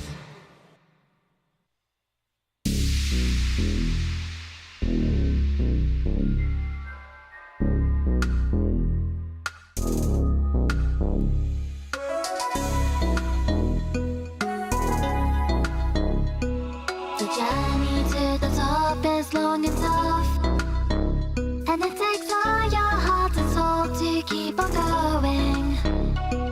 夢にたどり着くまで諦められない。While you're passionate for fire, always lighting up above, it's the greatest who will get to leave them all. So do you wanna be legendary?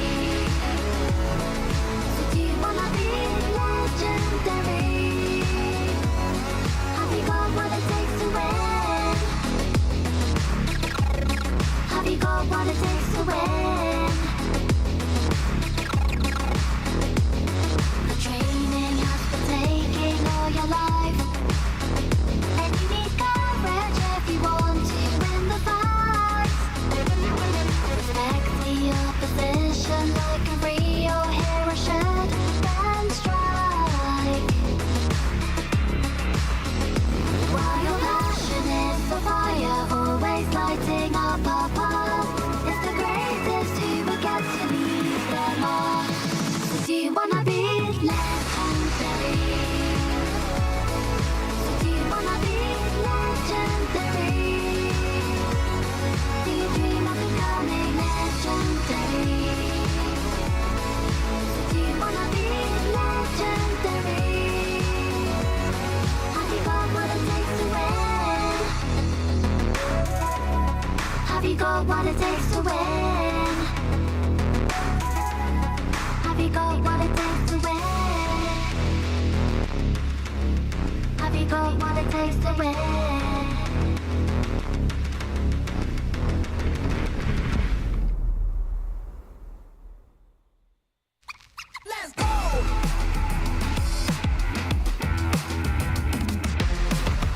Another day, another moment you can't waste, cause it's time for you to win the race, so level up. Come on, take it all the way you're in pole position right out of the gate. Have they heard of you? Then they know. You got your sights set on that road. If it's time to battle, then let's go. Cause you'll never stop. What a swap by Yakai! Bow down to your chiefs of Unite! They left your drink. This might just be all she wrote. Show them what you got. Yeah, they already know. You got your sights set on victory road. Show them what you got. Yeah, they already know. You got your sights set on victory road. Put your hands up.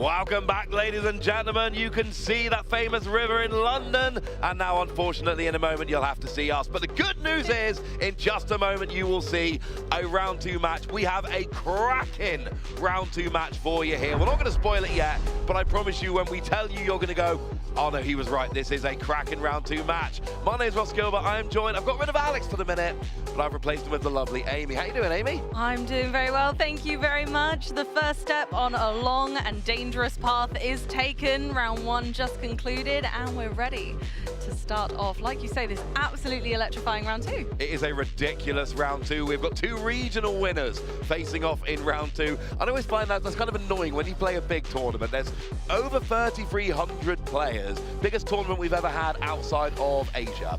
And, you know, you've got that giant field, you win round 1, but, you know, there's like 1,500 players who won round 1, somewhere in that, taken out time. And you get paired against somebody of that level in round 2. You've got to feel just a little bit like, come on, could we not wait until round like 4 or 5 to start playing other regional winners? Unfortunately, sometimes no. But how are you doing, Amy? How are you finding the UIC? Absolutely fantastic. I'm honestly so thrilled to be here, really honoured, and honestly just can't wait to see all the amazing games that we're going to unpack today. And like you say, this one really is one for the ages. It always feels like playing the tournament on hard mode. Yep, unfortunately, sometimes you get those matchups in the first couple of rounds that you really would have rather saved till later, but I think we can have a look at some of the notable matchups from round 2, and then you can appreciate how hard it is for the person at the tournament who has to pick what game is going on stream. It is not always an easy one. So what have we... Oh, Aiden Koos against Irvin, the back-to-back finalist. That's a ridiculous game. Sander Wojcik against Evan Lubley there. Michael Davidson against Waipan Mac. Those are some good games, but what do we see at the top there, Amy? Oh, we see Caleb Gedimer versus Henry Chow. Both regional winners, regional champions for this season. They make up 3 of the 5 NA regional event champions this season. Henry has won 2 and Caleb has won 1, so maybe this is Caleb's moment to shine and overtake with an IC win. Yeah, Henry won the first one of the season in Baltimore and the most recent one in San Antonio, and Caleb Gedimer did go and win in Louisville, although one of their decks did win in Sacramento, if you want to count that. So yeah, 60% of the North American regional winners so far this season are going to be playing. And you know what's funny, Amy? Something I've said multiple times, the one thing I was sure of coming into this event, the only thing I was sure of was that Henry Chow would be playing Gardevoir because he's played it at every event this season. He has had a great result at every event this season. He has won 2 regionals. Gardevoir is the 2nd most played deck. It is one of the top choices for the weekend. I thought the only thing we could be sure of was Henry Chow playing Gardevoir. Well, not everything should be as expected, Ross, and we never know what's going to happen in a Pokemon battle here in London 2025. We see that table turn. Yeah, Henry Chow is not playing Gardevoir. No. We're going to have to wait until the players are sat down at the table with their headsets on to give it away. We don't want to give away one of the players' decks while they're walking up to the desk. No, but, not at all. Yeah, that surprised me when we got the deck list handed over. I was like, come on. That was the only thing I was sure about on stream. So, you know, I said I didn't know what was going to happen this weekend. I now really don't know what's going to happen, but yeah, having a regional winner against a regional winner in round 2 of the International Championship, we had to go for that one. I mean, I'll be honest with you, Aiden against Irvin, actually both lost round 1, but that is a powerhouse matchup that we see there in round 2. And, you know, Fabrizio Inga Silva there.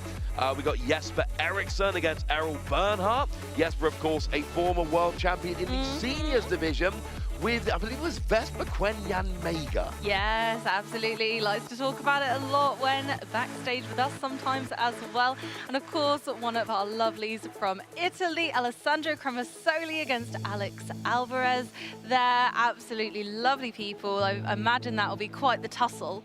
Also, just to be clear, Amy, if in the unlikely event that I ever win the World Championships, I will never stop talking about it backstage. It will be my only topic of conversation. I'm always happy to hear Jesper's stories about, and gave me a swift high five walking around your venue this morning. Oh, that was fun. We love It does that. look like our players are sat down now, and it does look like I can see some headphones on. So we can tell you we have got Maride on here against Golden Go. Oh, yes, I love Golden Go, the deck that I piloted at Birmingham Regionals just last month. And honestly, an interesting pick for this tournament. Now that Badu is in format, a lot of people have underestimated Golden Go's potential. Well, I hear you got a little bit of teaser. Henry's going to be on the Golden Go here. I hear you've done a little bit of investigating while Alex and I were on round one. What did you find out? I found out that actually Henry did not have any Golden Go before 8 a.m. today, Ross. Today. Right now. That is a bold. And look, as far as I'm concerned, if you win 2 regional championships, I am not going to be questioning your deck choice. You are clearly a phenomenal player. You know what you're doing. You understand this game. You have earned the benefit of the doubt, to use a very British phrase. But I am still surprised if you win 2 regionals with a deck, which everyone still agrees is one of the best decks in the format. And that's the thing I find, when you're that good with a deck, you have an advantage because you are the best in the room with that deck. You can outplay people, you can work out of situations. I'm going to be really interested to see how Henry gets on with this Golden Go. Already 1-0. Bold decisions could make or break this tournament. At the end of the day, a great player will show their strengths through the deck, not necessarily because of their choice, but because of their play style. And I can see the similarities between Golden Go and Gardevoir and the way they play. So I wouldn't be surprised if, you know, they could really make a good showing out of this event by taking a really bold Bueno, vi que ahí en el chat pusieron que había unos problemas de micrófono. Espero que ya se me escuche un poquito mejor.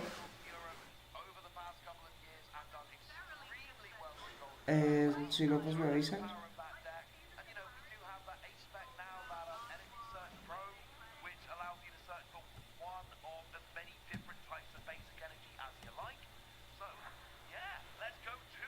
Ok, sí, ahí viene la siguiente ronda. Y no, Henry Chao no está jugando verde, está jugando Goldengo. Goldengo es un deck que me parece curioso que lo esté jugando porque se ve, siento yo, todavía más afectado que Rey Drago y Charizard juntos por el item lock. ¿Por qué? Porque es que Goldengo es 90% de item y luego es un deck que juega Pokestop, es un deck que su funcionamiento es casi al 100% en items. El otro 10% lo hace Goldengo, digo, el otro 5% lo hace Goldengo y el otro 5% lo hacen los supporters. Igual va contra un Miraidon, veremos qué sucede.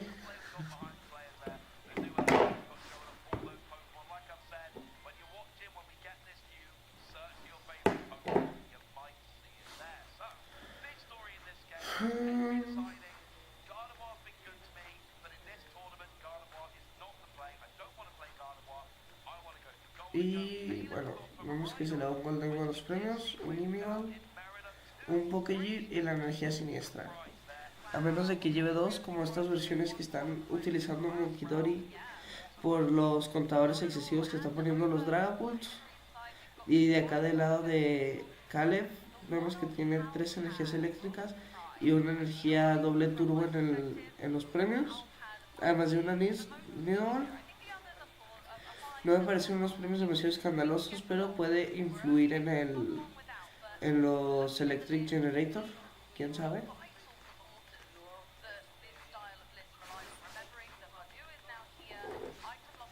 Entonces pues veamos. Igual todavía no empieza la partida, vamos a ver qué sucede ya durante la partida. Goldengo no es como que deba de tener demasiados problemas contra Miraidon. Y empieza Goldengo, empieza Henry.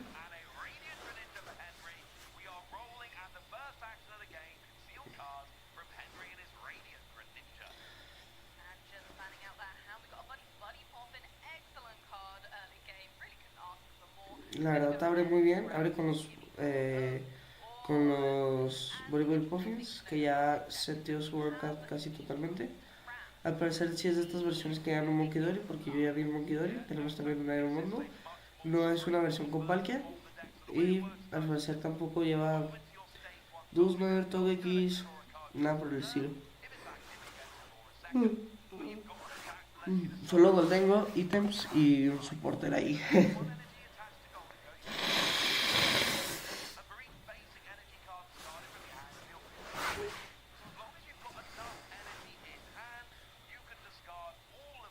Está contando las energías. Vemos que tiene la energía de lucha en la mano.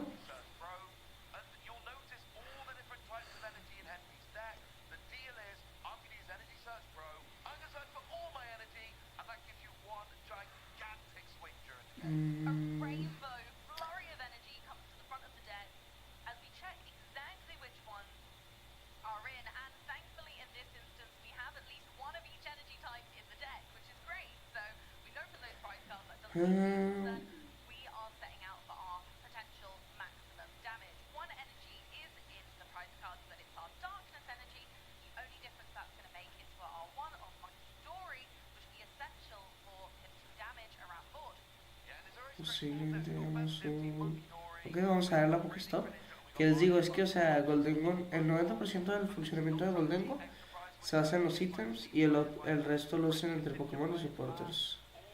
Que pues igual también es horrible llevar como 50 ítems de 60 cartas y que te tire los Pokémon.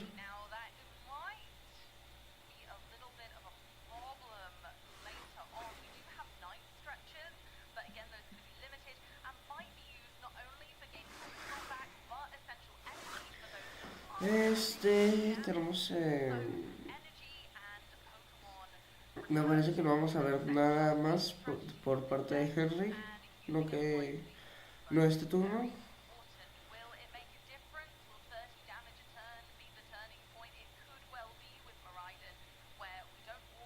Ok, va a poner energía para retirarlo. Vemos que ya tiene un Goldengo en la mano, así que ya va adelantado con el robo.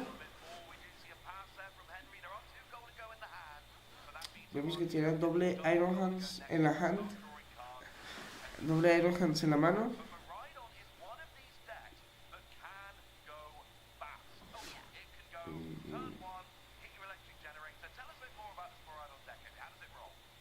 Ok, vamos a la Nidball, la Nestball.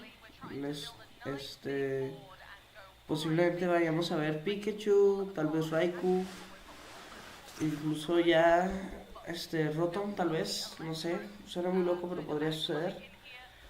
Pero pues sí, principalmente yo creo que vamos a ver el Miraidon con esta Nidball, muy evidentemente. Y posteriormente tal vez veamos un Pikachu, que no he visto un Pikachu por ahí.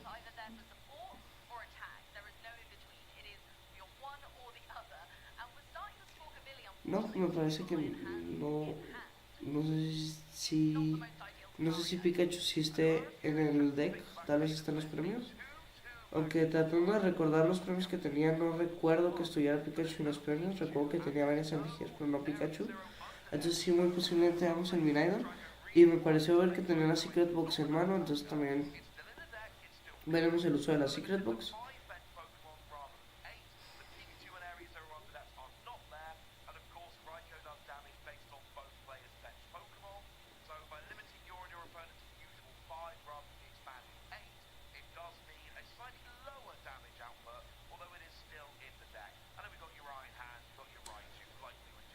Bueno, al menos esta búsqueda lo que sabemos es que va a ser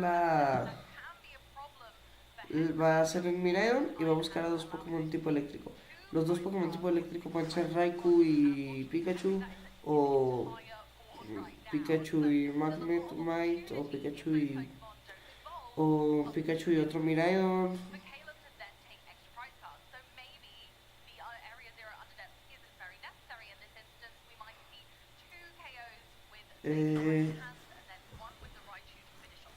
No alcanzo, la verdad es que el reflejo de la luz que tiene no me deja ver bien qué es lo segundo que buscó.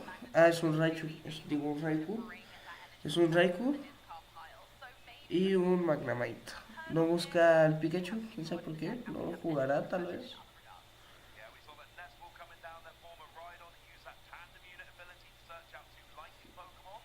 Ok, vamos a buscar estos dos.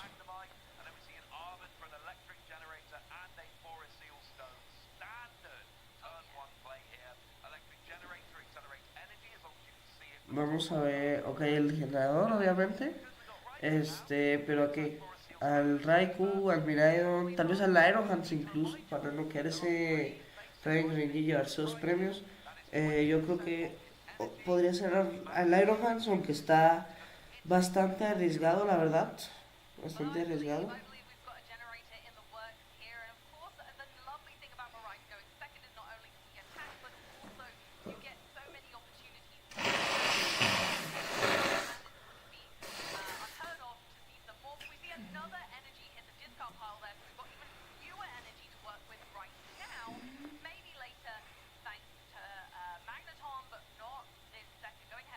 No ha jugado todavía el generador.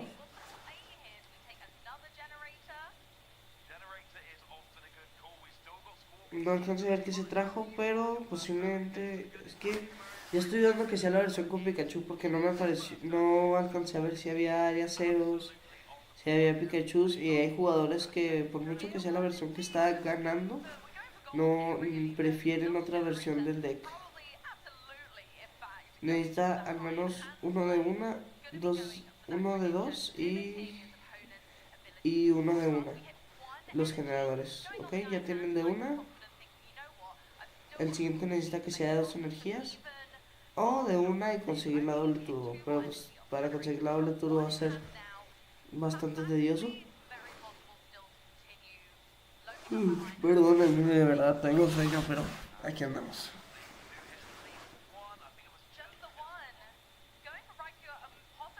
Ok, se la va a poner a Raikou porque pues no manches. Ni modo que se la ponga al Ironhans.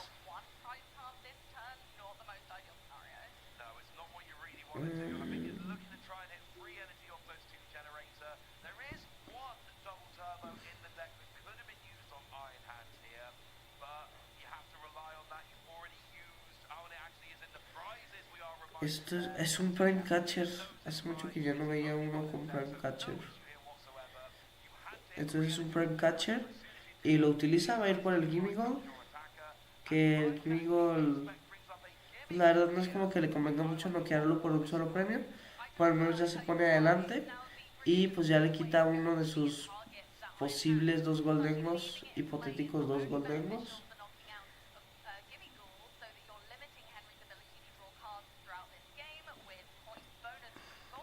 Va a buscar Rotom. Que les digo que los Miraidon ahorita están jugando Rotom.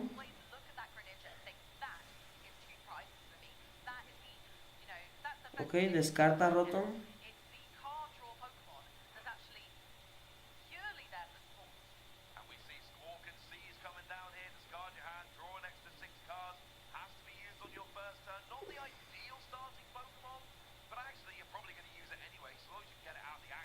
Una más con el Fleet Foot.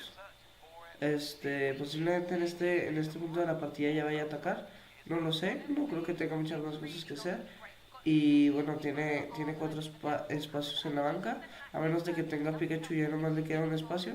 A menos de que tenga Pikachu y el estadio.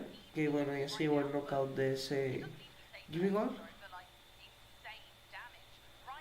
Que igual pues ya al menos va a tener un Goldengo.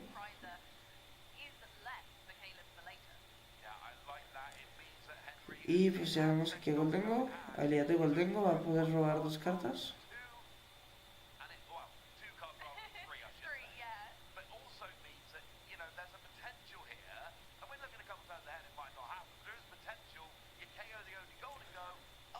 Utiliza el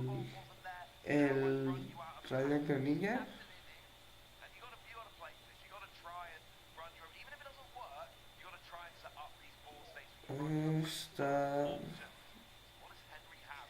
Ok, la verdad yo usaría la Heavy Ball para ver qué rollo que tengo. Pero pues a menos de que no sepa que tengo algo muy bueno en los premios. Y si él ya sabe que tiene exactamente los premios, pues a lo mejor no le convenga, puede hacer mejor un superior.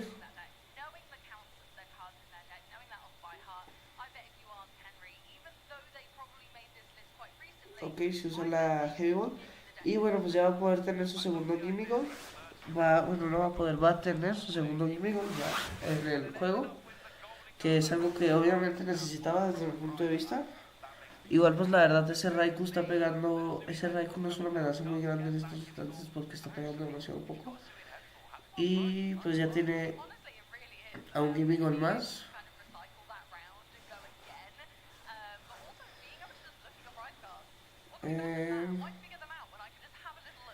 No hemos visto que Henry haga Pokestop aún. Exacto, no hemos visto que Henry haga Pokestop aún, entonces todavía podemos ver la Pokestop.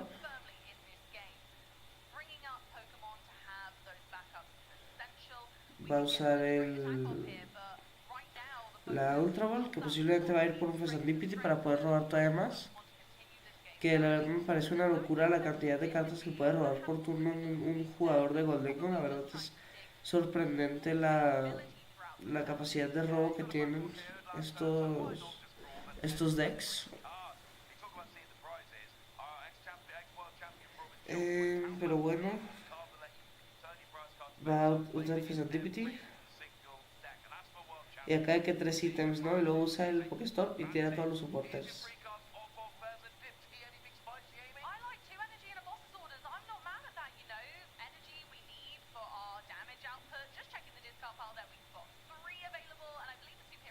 Ok, consigue 2 energías más.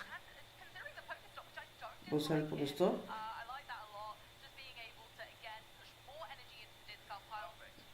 Y pone otra energía en la pila, que ya tendría 4, que con eso ya con un superior puede recuperar las 4 y hacer 200.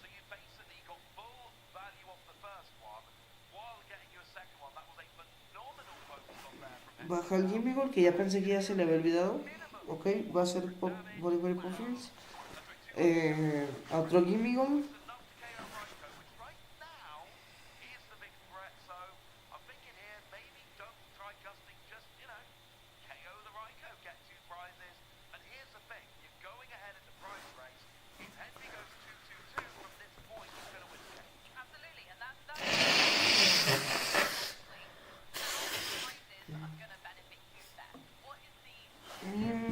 Bueno, estamos viendo aquí es un superior lo que está usando, ¿no? Una Ultra Ball. La verdad es que lo malo del reflejo de estas como que no te dejan ver bien. Sí, era el Superior Energy Retrieval. Energía al Goldengo.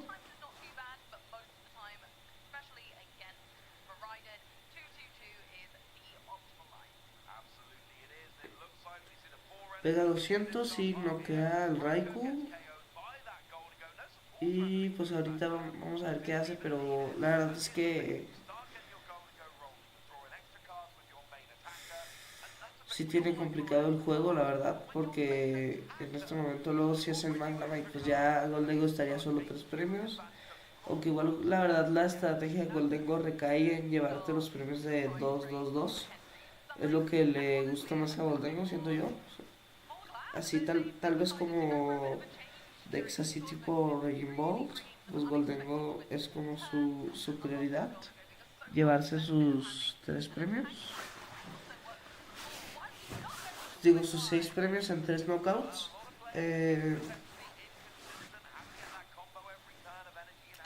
Igual pues ya acaba de descartar más Pokémon. Vamos a ver qué le da el Serendipity.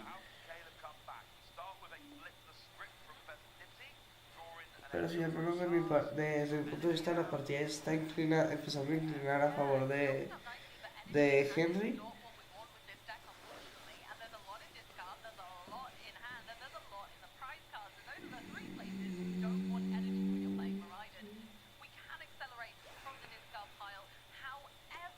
Tiene 3 energías en mano, pero, o sea, pobrecito porque tiene 3 en mano, pero no ha logrado estar acertando los generadores eléctricos cuando con 2 energías les estaba acertando con una. Que pues eso la verdad no le ayuda tanto. Pero pues bueno, vamos a ver.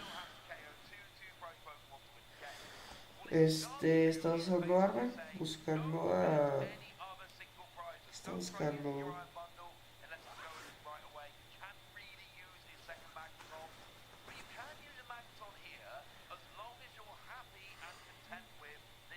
Ok. Tal vez vaya a usar, sí va a usar el magneton y el generador, yo creo, tal vez.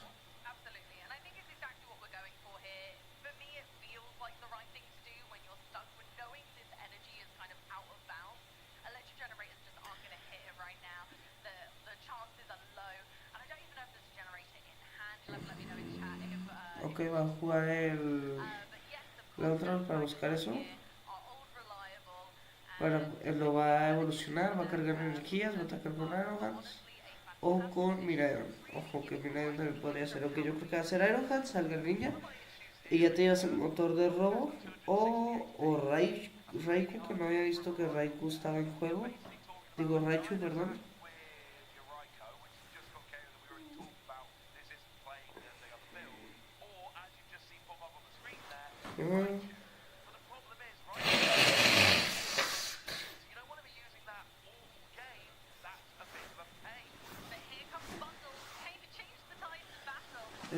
Entonces...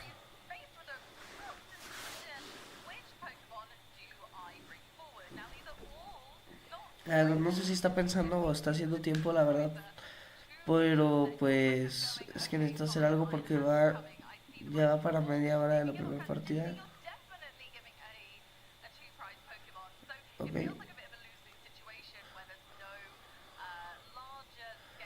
Ok, va a usar el...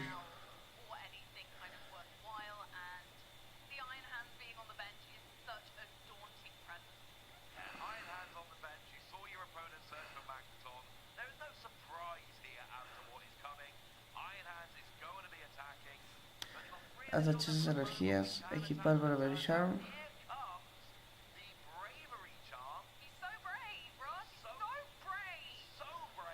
Entonces ahora tiene 3 energías, le falta una. Creo que se equivocó. Ahorita que se da cuenta que se equivocó, se va a enojar. Porque, o sea, ya la acaba de regar. Porque... Ok, no, al parecer no quería usar un Juvenile Match, entonces...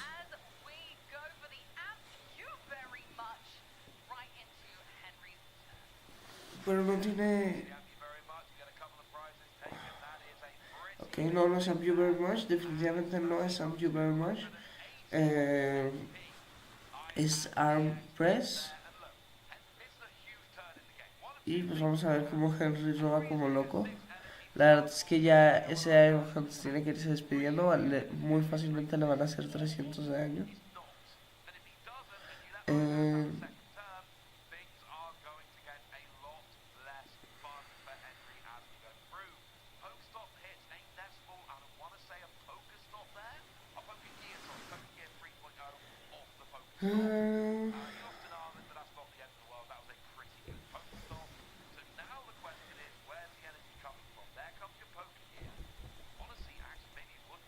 Ok, un Pokégear de 7 cartas. Turo, busca el Turo, Arturo.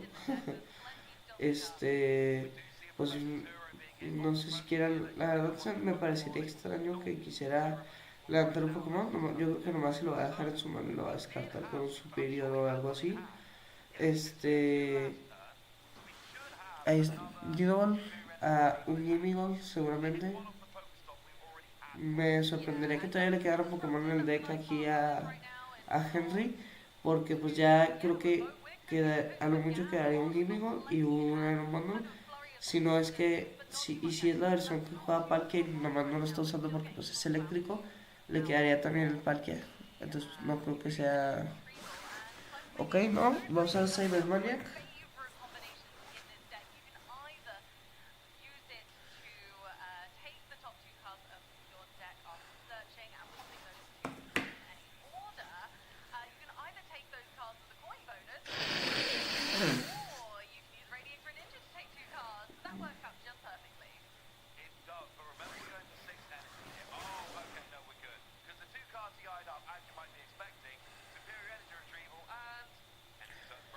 Ok, separan las dos de Cybermaniac.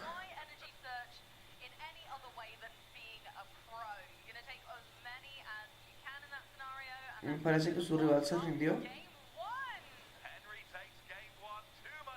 Toma el primer juego para Henry Chow.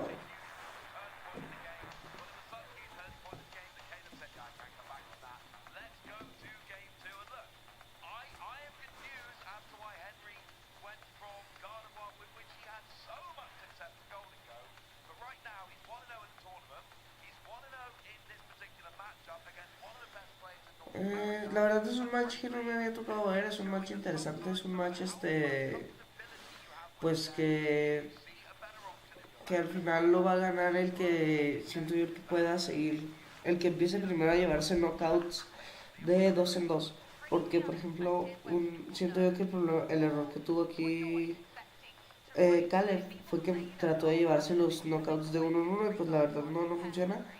Yo creo que el primero que se empiece a llevar un knockout de 2 en 2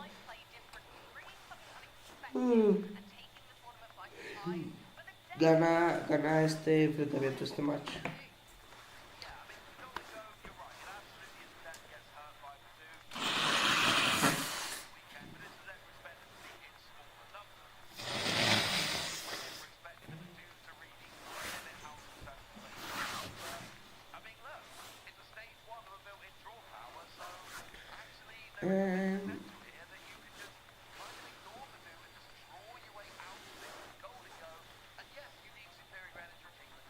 Y posiblemente veamos el inicio prácticamente igual como que el juego anterior.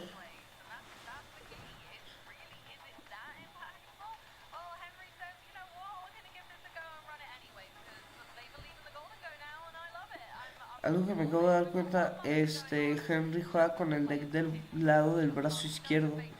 Así que posiblemente sea zurdo porque solo los zurdos pueden jugar con el deck así, tengo entendido.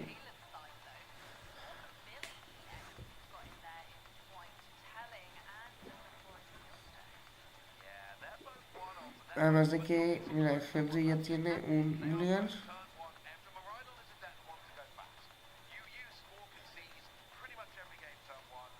Y pues Caleb toma un mulligan. A esta ronda le queda de tiempo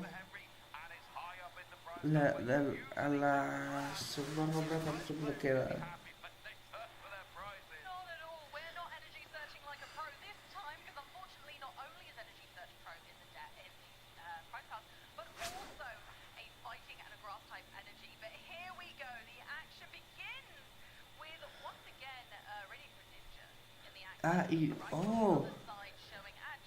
Él decidió empezar primero, Caleb. Bastante interesante, posiblemente veamos Miraidon Rotom. Miraidon a Rotom y a Aerohands, tal vez, algún generadorcito. La verdad es que nunca había pasado que Miraidon escogiera ver primero, escogiera el primero.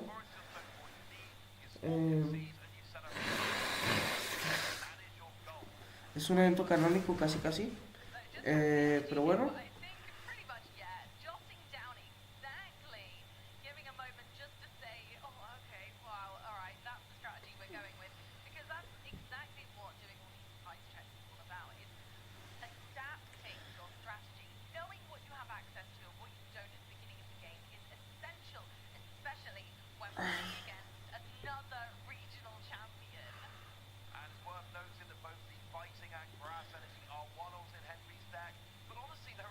Ok, vamos a ver Miraidon.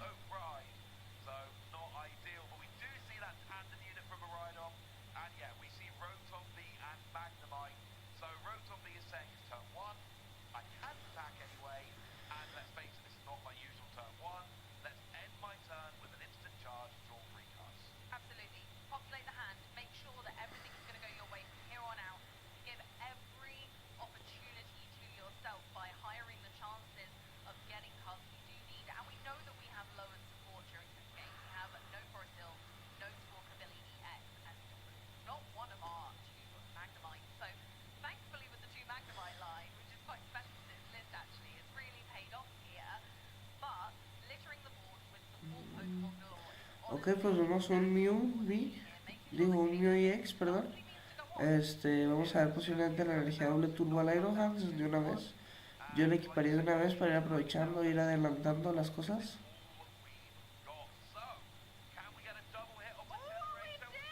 Double Energy. Lo logró. Algo que en toda la partida anterior no pudo lograr en ninguna ocasión. Lo acaba de lograr. Que es el generador con doble energía.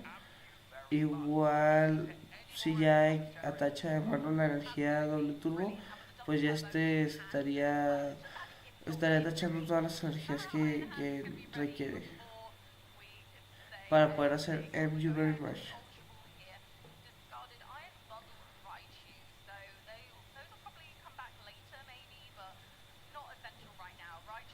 Ok,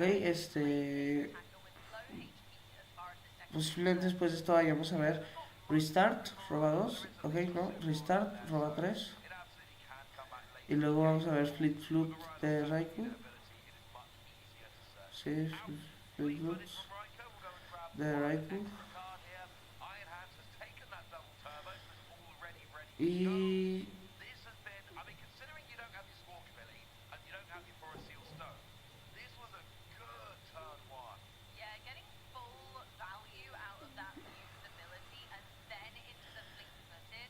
Ok.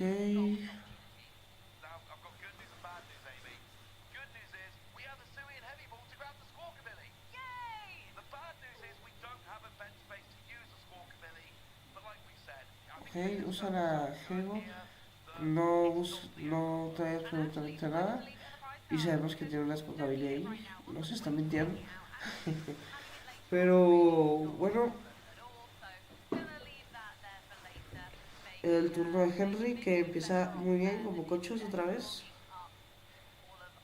Segundo juego que puede empezar con Pocochos en el primer turno.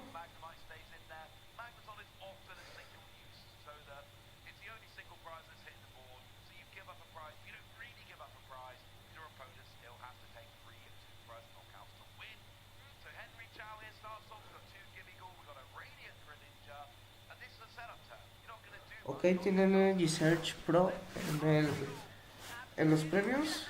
Así que veamos qué sucede, qué pasa.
Ok, habilidad de niña, descartando la de agua. Robando 2. Un tercer Gimme Goal y posiblemente energía de granilla para retirarlo el turno que entra. Aunque pues se va, es que lo que sabe es que se va a tener que recibir el Jury March que noquea al Greninja. Aunque igual, si su rival quiere noquear al Greninja, puede noquear al Greninja con un Boss Order. Si quiere noquear a un Gimme Goal, va a noquear un Gimme Goal. El punto es que va a querer noquear su rival.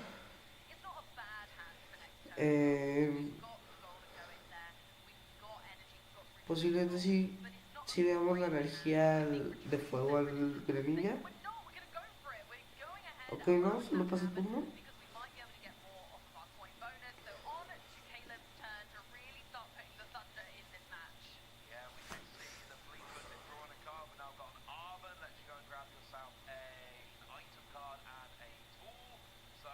Un generador y una Rescue Board. Una borda de rescate.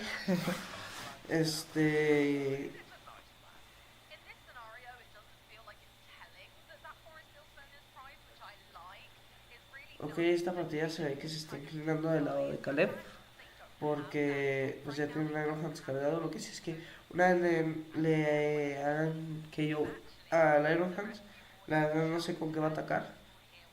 No tiene nada más preparado para atacar. Está preparando su mirador, pero no es suficiente para bloquear un Goldengo. Super Rot. No alcanza a ver que recuperó.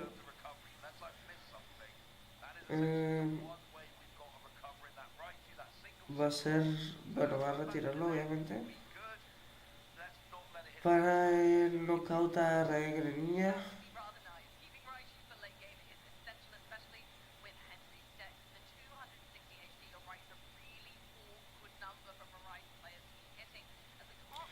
Ok, la energía en mano se la va a poner al Mirador. Knockout y toma 2 premios.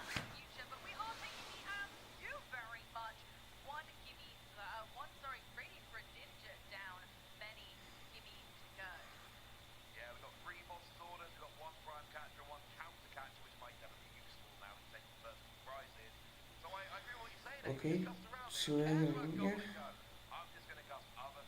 No sé, habilidad de... Digo, sube, no, revive a Greninja, habilidad de Greninja, habilidad de Goldengo, energía Goldengo y va a descartar energías como loco. Descartó los supporters, pobrecito. Descartó los supporters.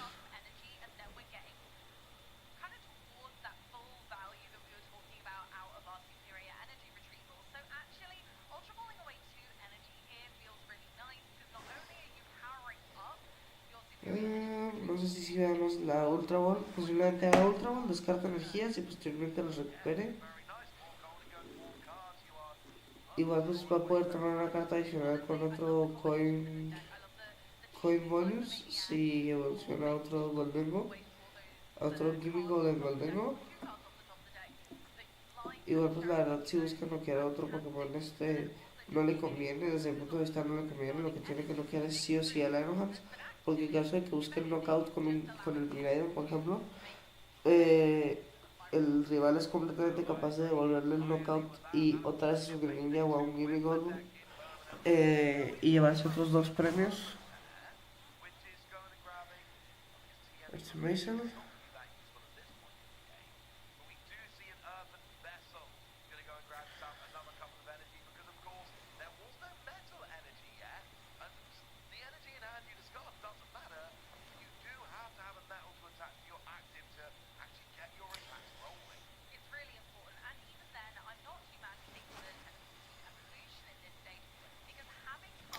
Para poder bloquear ese Ironhand necesita 5 energías para poder hacer... ¿cuánto daño necesita para el Ironhand? Sí, 5 energías porque necesita se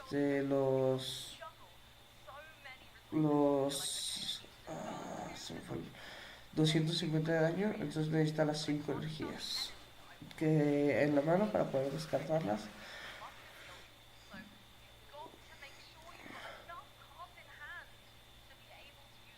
Recupera 2 energías y ya descartó 5. No queda el Aerohands.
Descartando un Luminion, pobrecitos.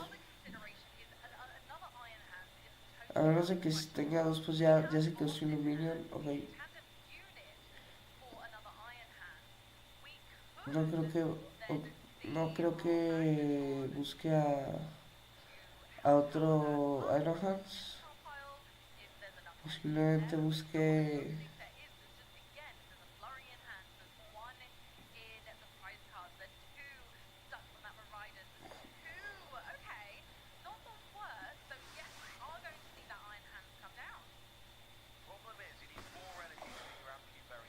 ok, sí, sí busca otro Iron Hands.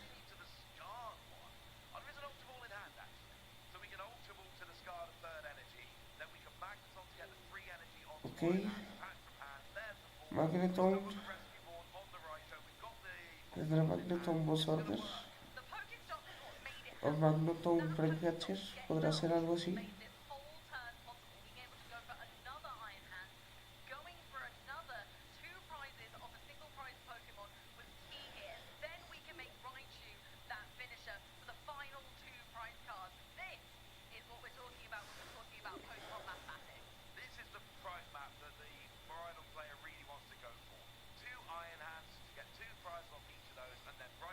Ok, me pareció sí ver un Boss Order ahí.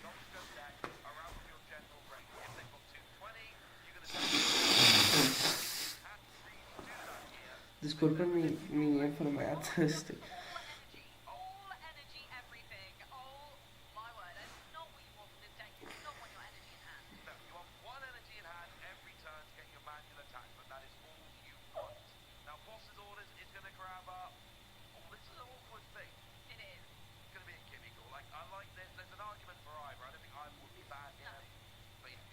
Ok, va a pegar con el Gimmigol. Y pues ya sí.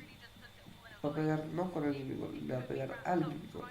Y pues ya aquí sí es una situación muy difícil para para Henry, el buen Henry. Pero igual, ok, la habilidad, un Superior Energy Retrieval y bloquea a ese Iron Hands y pues ya no se queda sin opciones y podría volver a hacer, volver knockout.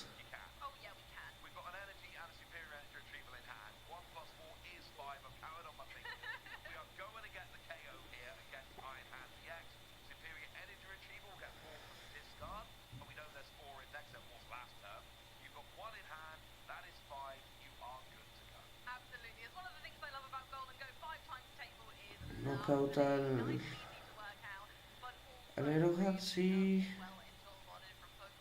le queda solo un premio. Que igual pues a Goldego solo le afecta en absoluto.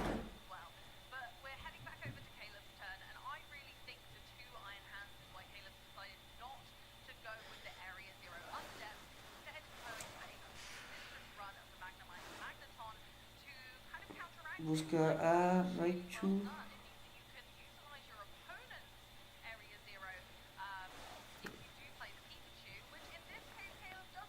Va a ser seguramente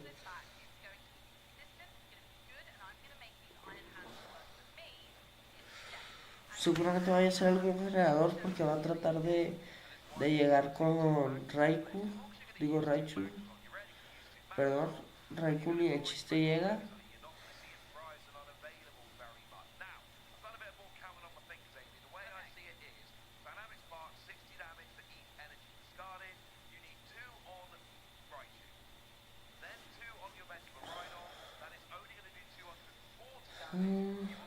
Acá que dejado porque stop y pum, 3 energías, ¿no? Uy, pues una de las 3 sí fue energía.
Y tenemos Game 2 para Caleb.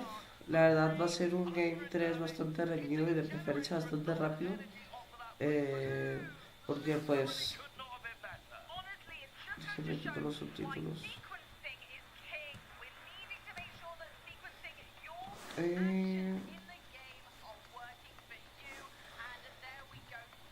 Ay, ya se quitó el tiempo, pero es que ya les queda muy poquito tiempo, la verdad.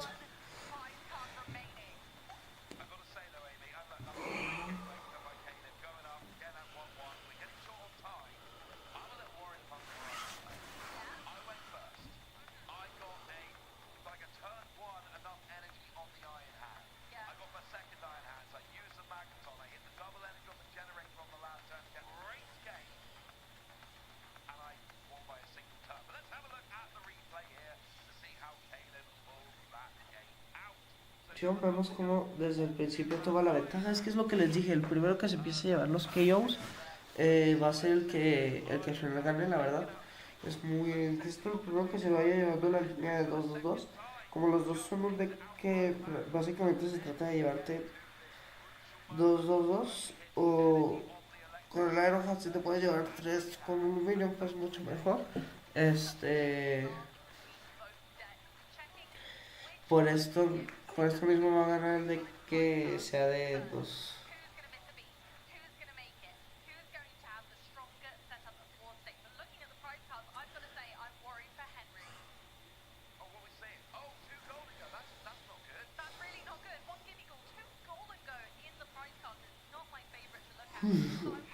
Perdón chicos, tengo sueño.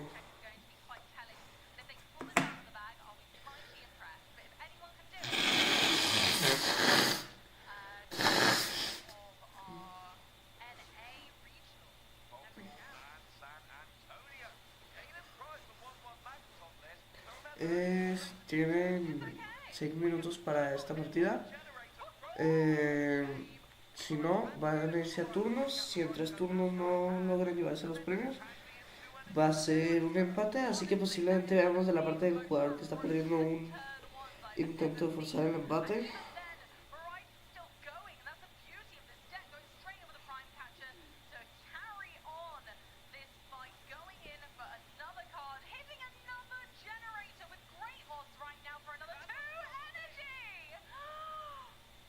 Ok, van 2 generadores de 2 energías en el primer turno. Creo que esto ya no tiene mucha ciencia, ¿verdad? Va a ganar Caleb.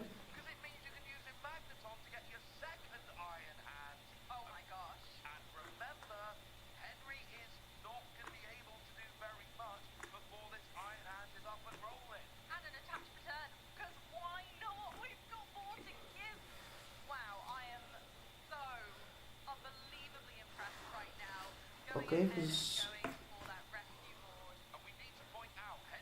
Si era el segundo turno de... Ok, pues sí, es obviamente juego para... Básicamente es juego para Caleb.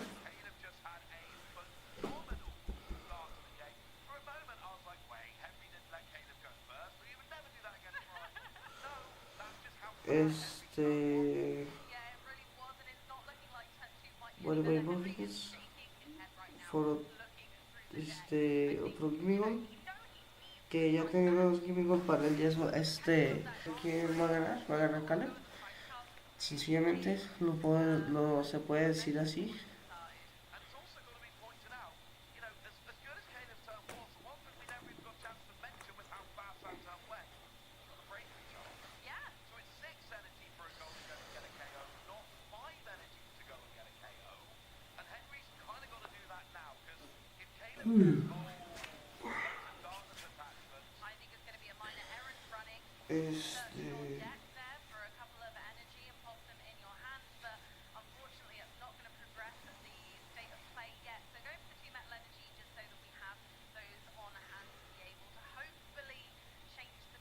Ah, caray, se ve como que los dos están jugando.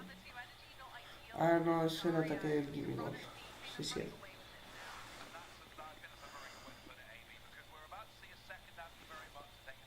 Ok, pues es que ya.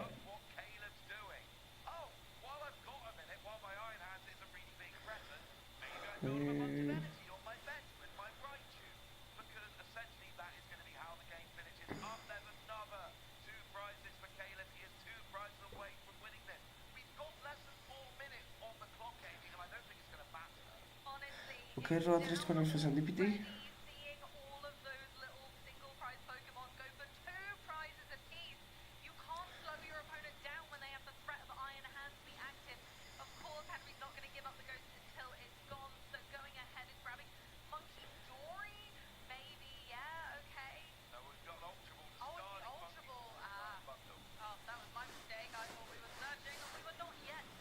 Va a buscar ese Goldengo.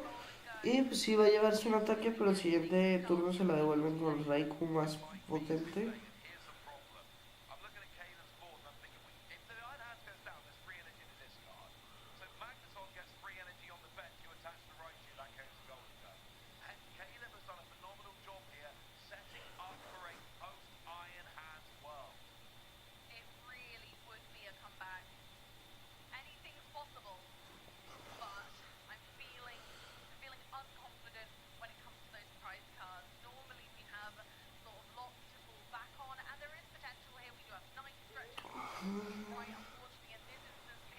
Maniac.